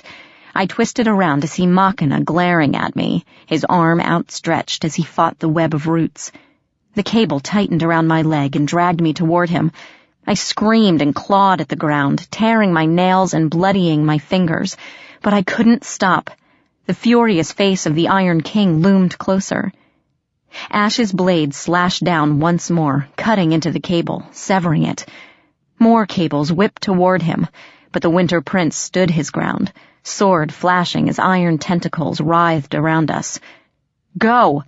he snarled, slashing the end of a cable out of the air. "I'll hold them back. Go!" I leaped to my feet, rushing for the trunk and the arrow beneath. My hand closed over the wood and I spun back, only to see a cable slice through Ash's defenses and slam into his shoulder, staking him to the ground. Ash howled, swinging his sword weakly, but another cable knocked it from his grasp. I charged the Iron King, dodging cables and snaking roots. For a moment, his attention was riveted on Ash, but then his gaze snapped to me, lightning flashing in the depths of his eyes. Shrieking a battle cry, I lunged. Just as I reached him, something slammed into my back, driving the breath from me. I couldn't move, and realized that one of the cables had stabbed me from behind. Strangely, there was no pain. Machina drew me to him as roots and cables waged their war overhead. Everything else faded away, and there was just us. "I would have made you a queen," he muttered, reaching a hand to me. The roots circling his torso, pinning his other arm, tightened around him, but he didn't seem to notice. "I would have given you everything. Why reject such an offer?" My hand tightened on the witchwood, feeling a faint beat of life still within. "Because," I whispered, raising my arm, "I already have everything I need." I drove my arm forward, sinking the arrow into his chest. Machina's lips gaped in a soundless scream. He arched his head back, still screaming, and green shoots erupted from his mouth, spreading down his neck. A strange pulse of energy, like an electrical jolt, coursed through my body, making my muscles spasm. The cable flung me away. I hit the ground and bit back a shriek as pain lanced up my spine. Clawing myself upright, I looked around, grabbed the sword, and rushed to Ethan's cage. One stroke of the ice blade smashed the door open, and I hugged my brother to me, feeling him sob into my hair. "Megan!" Ash staggered toward me, holding his shoulder, dark blood streaming down his skin. Behind him, the door burst open, and dozens of knights poured inside. For a moment, they froze in shock, staring at their king in the center of the garden. Machina still writhed in his prison, but weakly. Branches grew from his chest, his cables turning into vines that bloomed with tiny white flowers. As we watched, he split apart, as the trunk of a brand new oak burst from his chest, rising into the air. The Bluetooth phone dropped from the branches and lay, winking, at the roots of the tree. "Wow," I whispered into the silence. The knights turned on us with a roar. They rushed forward, but suddenly the ground trembled. Rumblings filled the air as the Iron Throne began to collapse, shedding jagged shrapnel like scales. A tremor shook the ground, causing everyone to stagger. Then, a huge chunk of the garden cracked and fell away, taking several knights with it into oblivion. More cracks appeared as the courtyard began to come apart. The knights howled and scattered, and screams rose into the air. "The whole tower's coming down," Ash yelled, dodging a falling beam. "We have to get out of here, now." I ran to the iron archway, stumbling as more cracks slashed across the ground, and ducked through, only to reappear on the other side. Nothing happened. Despair rose up, and I gazed around wildly. "Human," said a familiar voice, and Grimalkin appeared, twitching his tail. I gaped at him, hardly believing my eyes. "This way! Hurry!" "I thought you weren't coming!"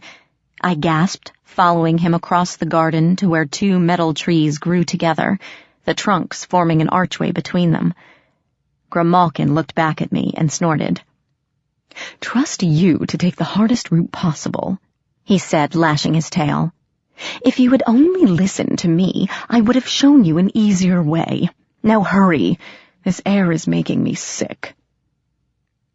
A deafening roar shook the ground, and the garden crumbled away altogether.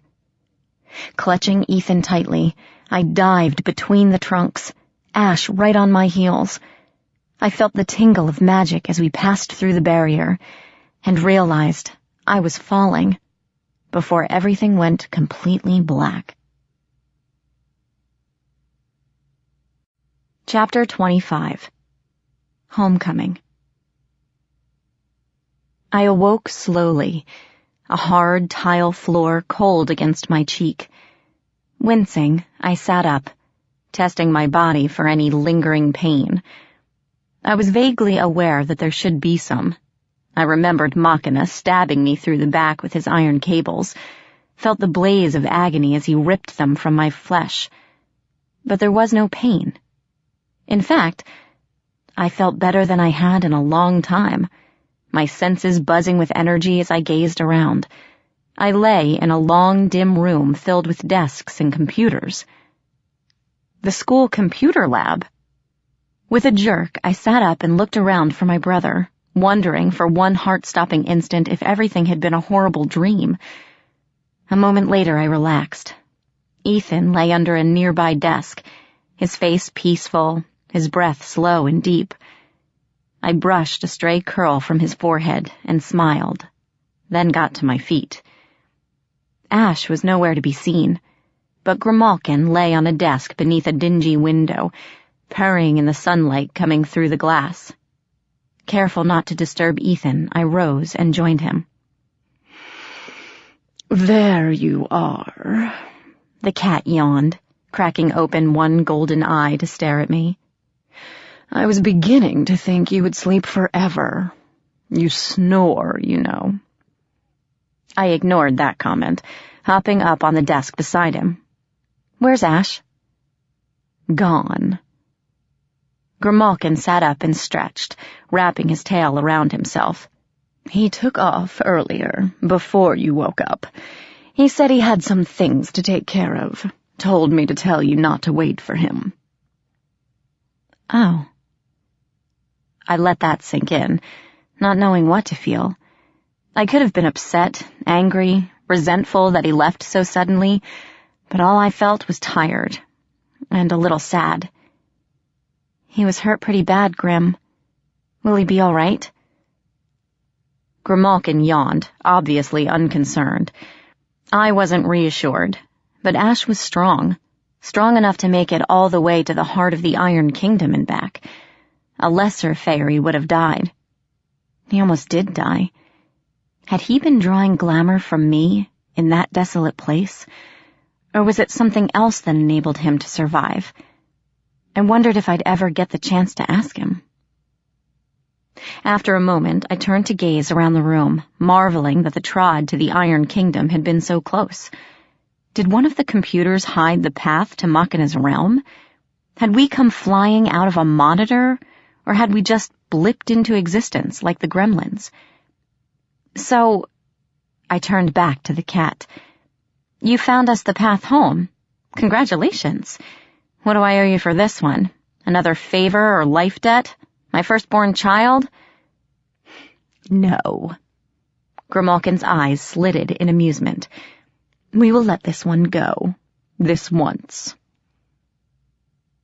We sat in silence for a bit, enjoying the sunlight, content just to be alive. Still, as I watched Ethan sleeping under the desk, a strange heaviness filled me. As if I was missing something. As if I'd forgotten something vitally important back in Fairy. So, Grimalkin mused, licking his front paw, what will you do now? I shrugged. I don't know. Take Ethan home, I guess. Go back to school. Try to get on with my life. I thought of Puck, and a lump rose to my throat. School wouldn't be the same without him. I hoped he was all right, and that I would see him again. I thought of Ash, and wondered if the Prince of the Unseelie Court would consent to dinner and a movie. Hope springs eternal, the cat muttered. Yeah, I sighed, and we fell silent again.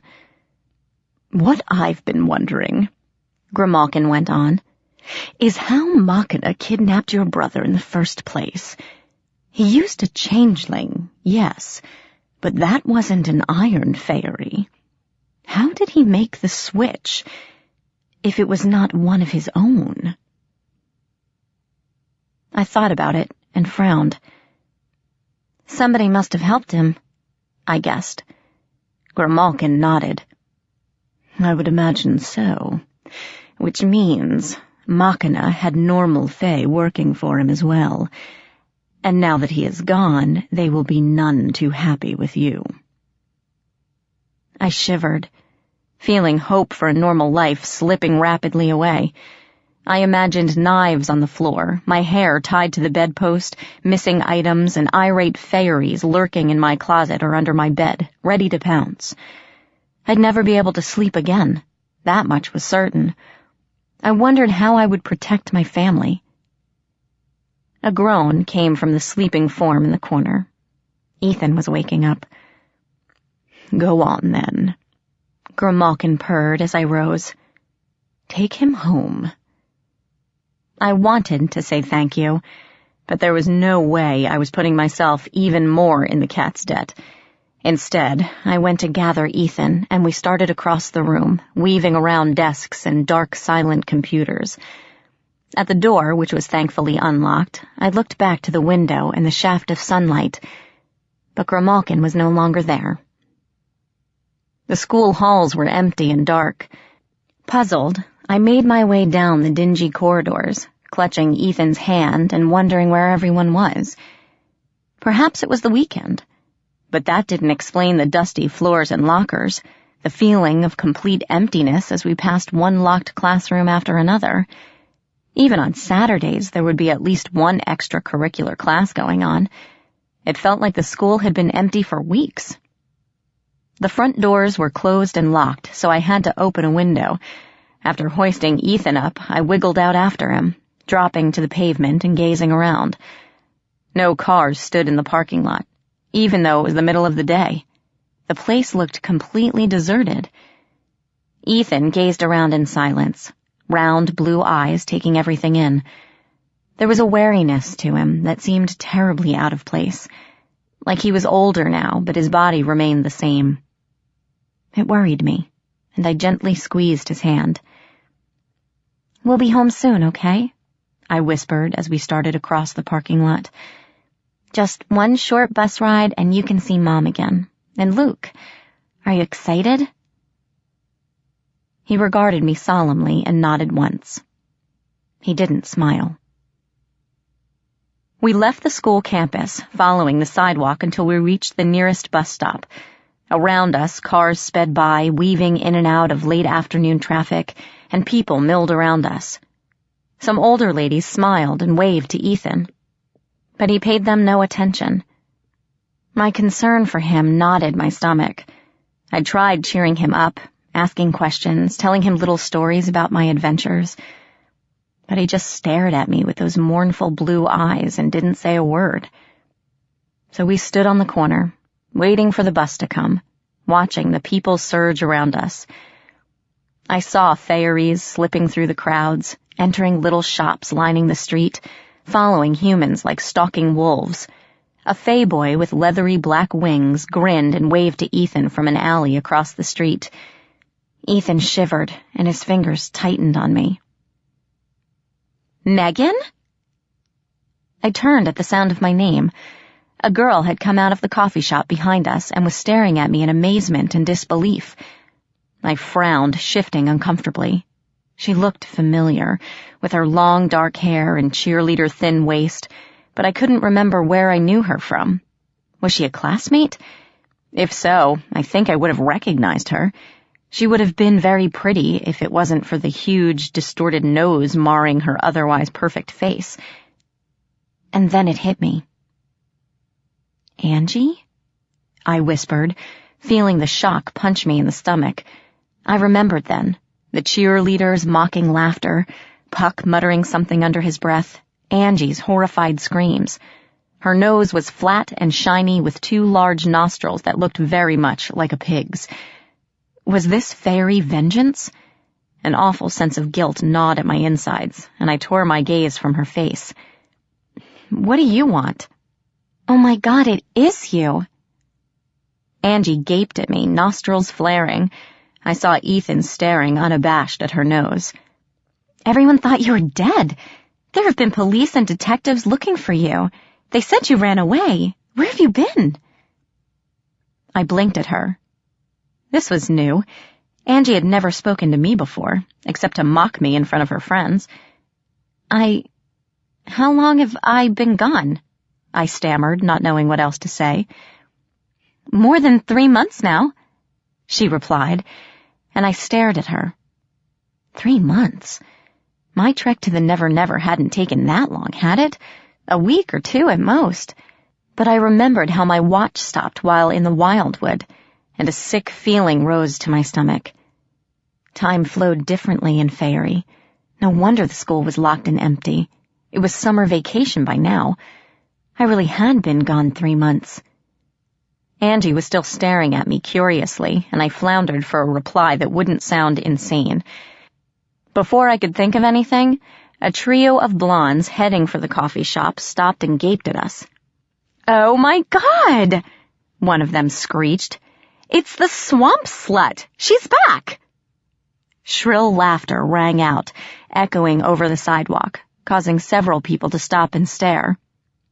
"Hey, we heard you got knocked up and your folks shipped you off to some military school. Is that true?"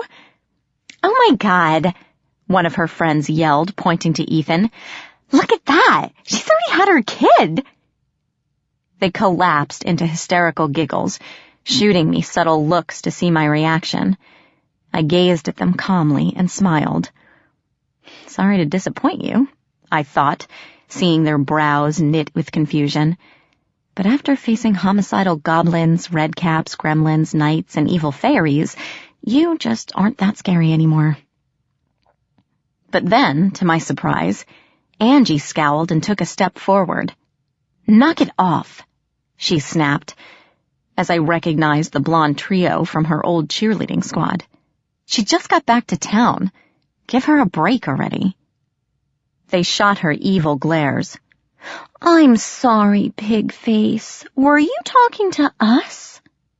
one asked sweetly. "I don't believe I was speaking to you at all. Why don't you go home with the little swamp bitch? I'm sure she can find a place for you on the farm." "She can't understand you," another piped up. "You have to speak her language, like this." She broke into a chorus of oinks and squeals, and the other two took up the cry. The street echoed with high-pitched grunts, and Angie's face flushed crimson. I stood there, stunned.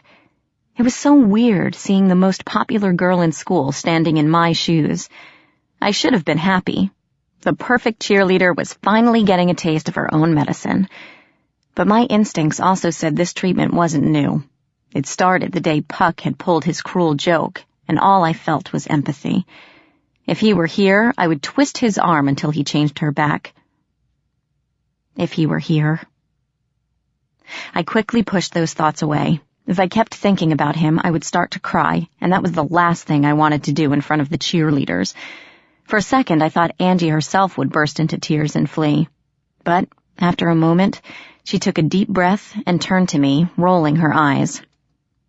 "Let's get out of here," she whispered, jerking her head toward a nearby parking lot. "Have you been home yet? I can drive you, if you want." Shocked again, I glanced down at Ethan.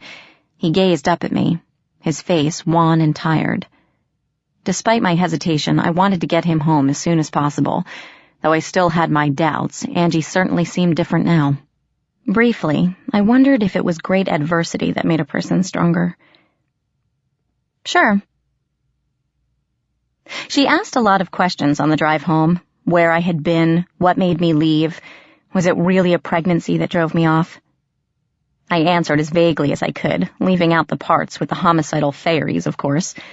Ethan curled up beside me and fell asleep, and soon his faint snores were the only sounds besides the hum of the engine. Angie finally pulled up alongside a familiar gravel road, and my stomach twisted nervously as I opened the door, pulling Ethan out with me. The sun had gone down, and an owl hooted somewhere overhead. In the distance, a porch light glimmered like a beacon in the twilight. "I appreciate the ride," I told Angie, slamming the car door.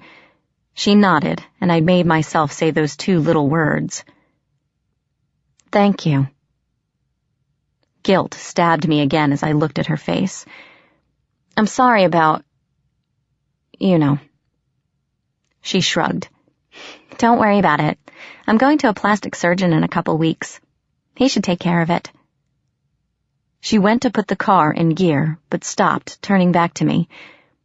"You know," she said, frowning, "I don't even remember how it got like this. Sometimes I think I've always been this way, you know? But then people look at me weird, like they can't figure it out, like they're scared because I'm so different."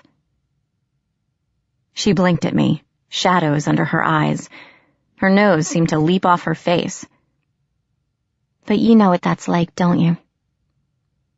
I nodded breathlessly. Angie blinked again, like she was seeing me for the first time.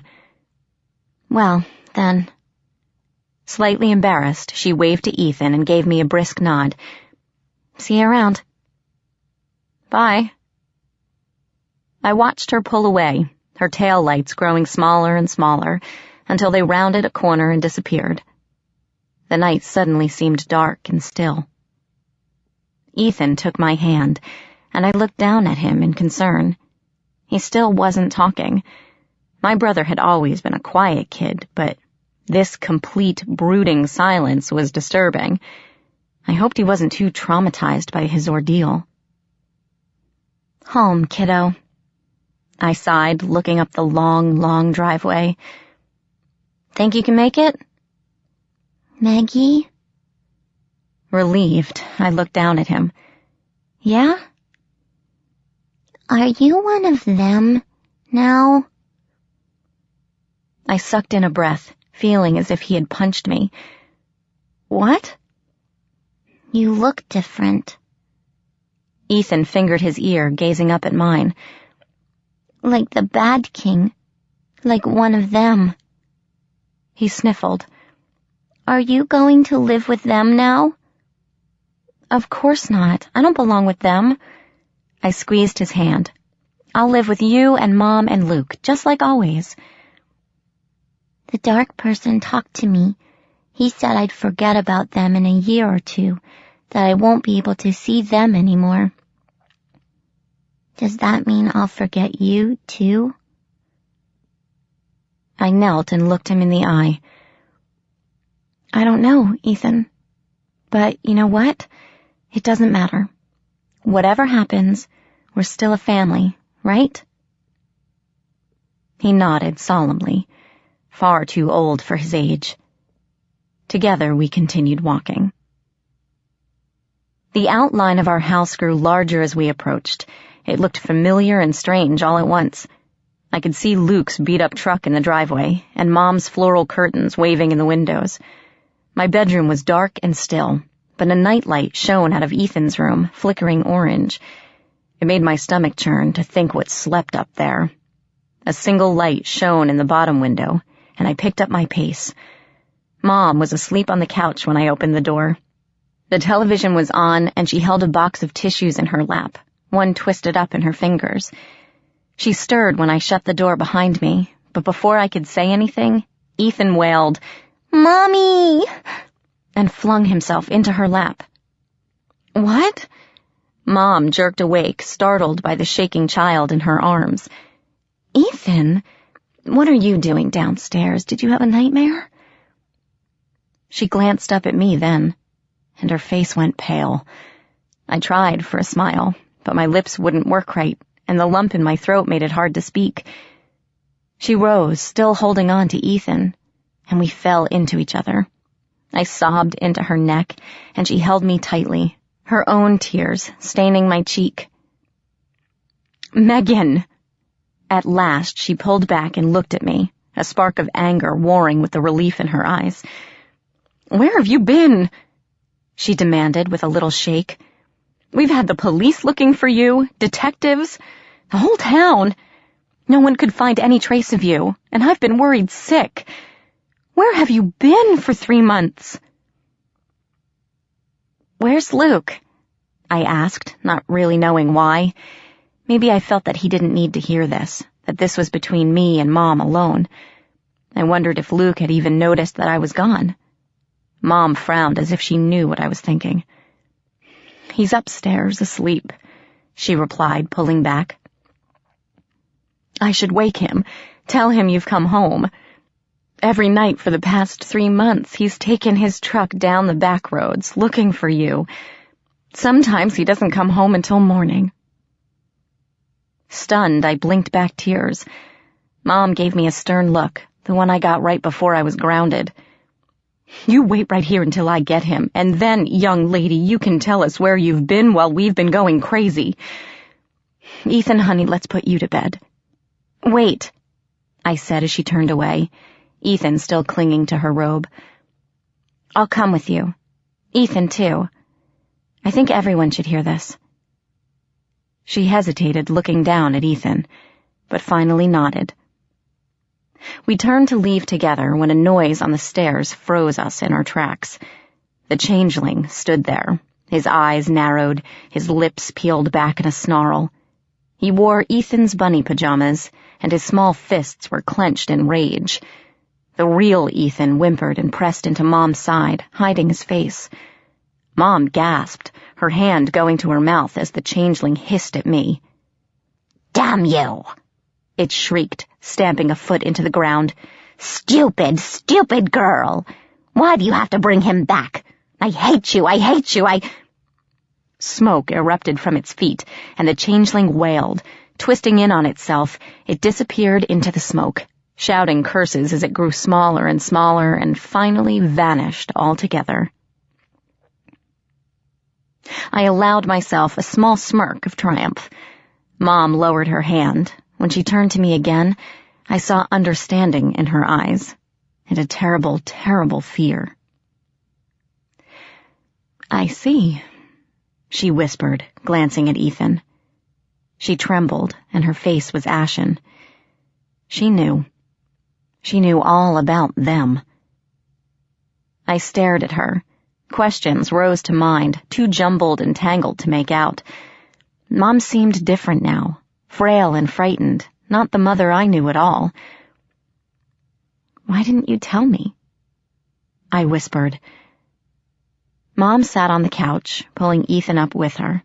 He snuggled into her side like he was never going to let go.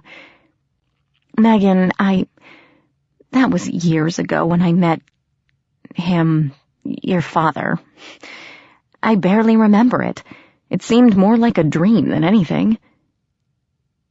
She didn't look at me as she spoke, lost in her own world. I perched on the edge of the armchair as she continued in a faint voice. For months, I convinced myself that it hadn't happened. It didn't seem real, what we did, the things he showed me. It was just one time, and I never saw him again. When I discovered I was pregnant, I was a little nervous, but Paul was so happy. The doctors had told us we would never have children. Paul. My mind stirred uneasily at that name. It felt like I should recognize it. Then Mom's words sank in and it hit me. Paul had been my father, or at least married to my mom.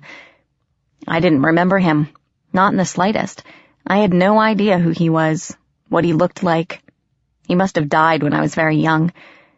The thought made me sad and angry. Here was another father that Mom had tried to hide from me.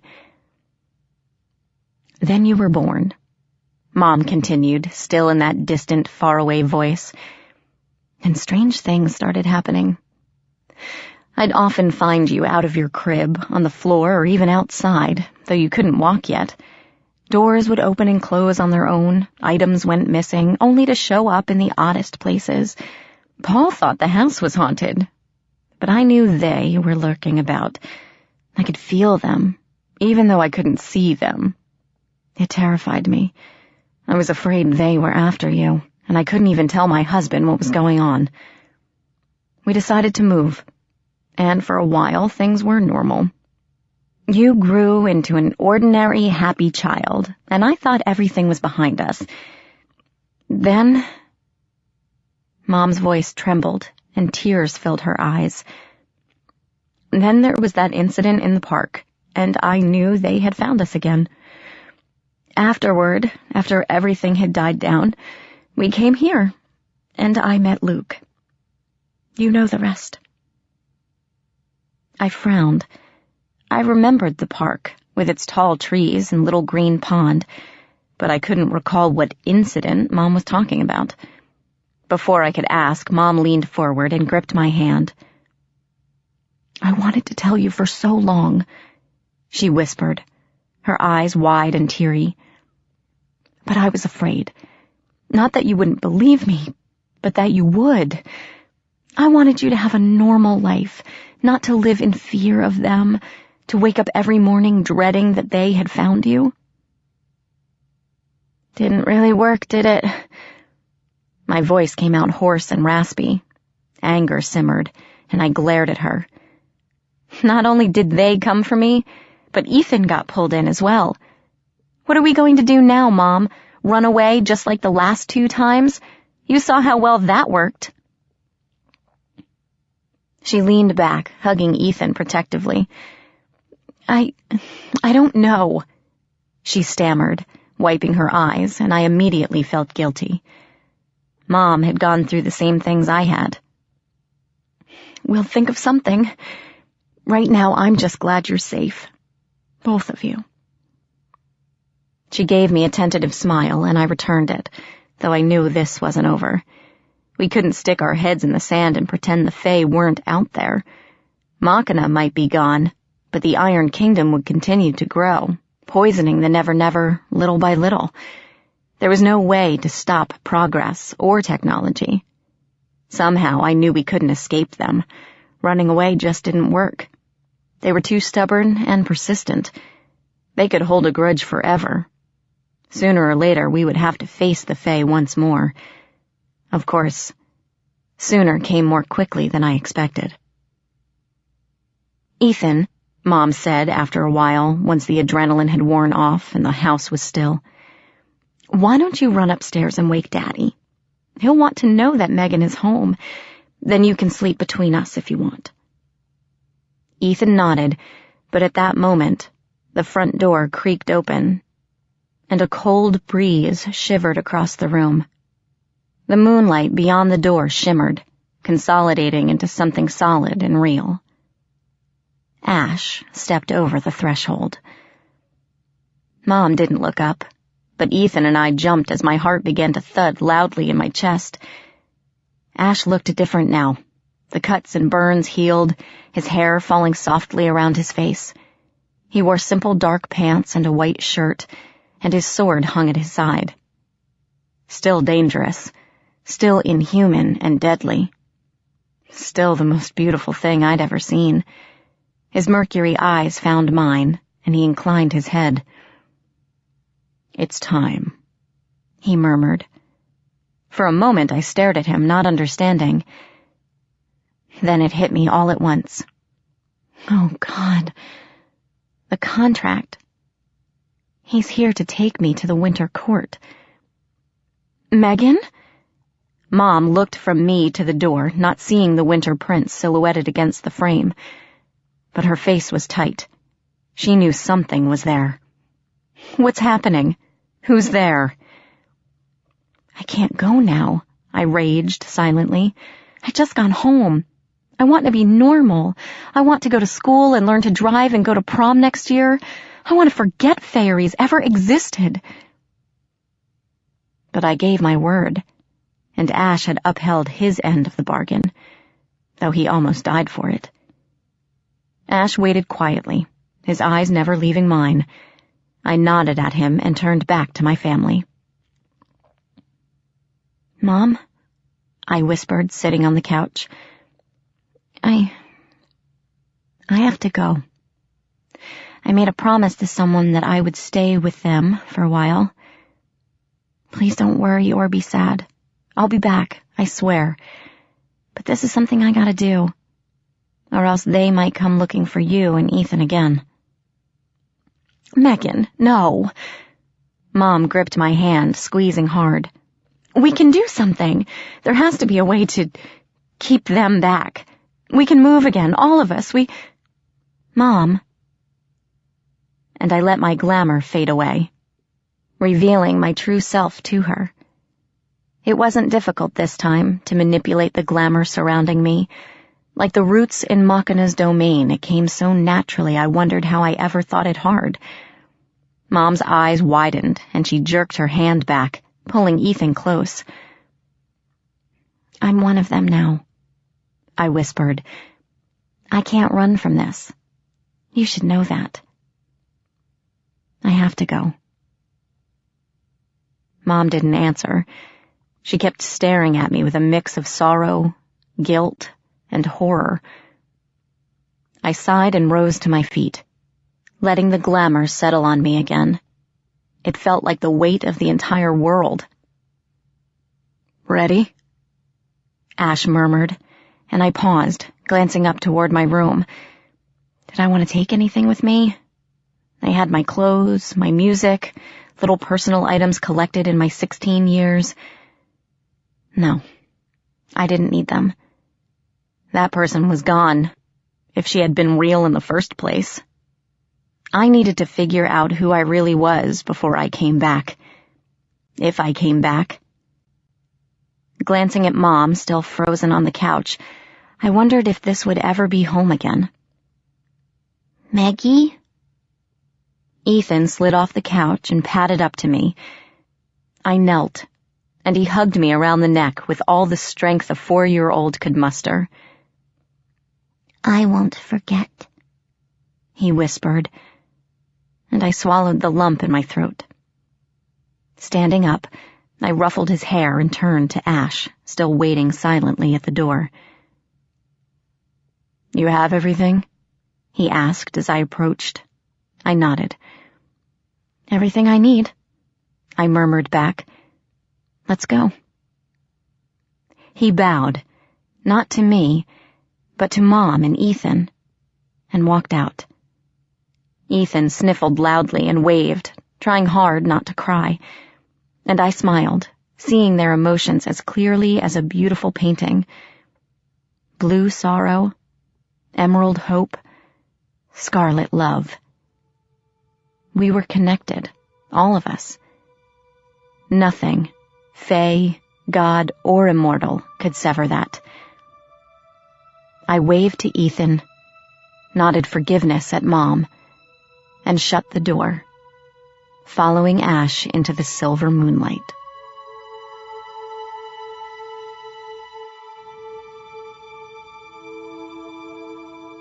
This has been an Audible Inc. and Harlequin production of The Iron King, written by Julie Kagawa, read by Christine Vam. Executive Producer, Beth Anderson.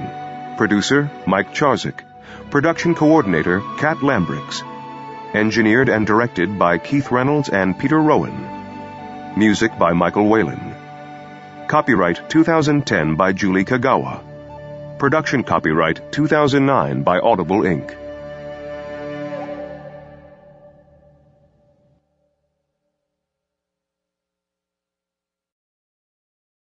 Audible hopes you have enjoyed this program.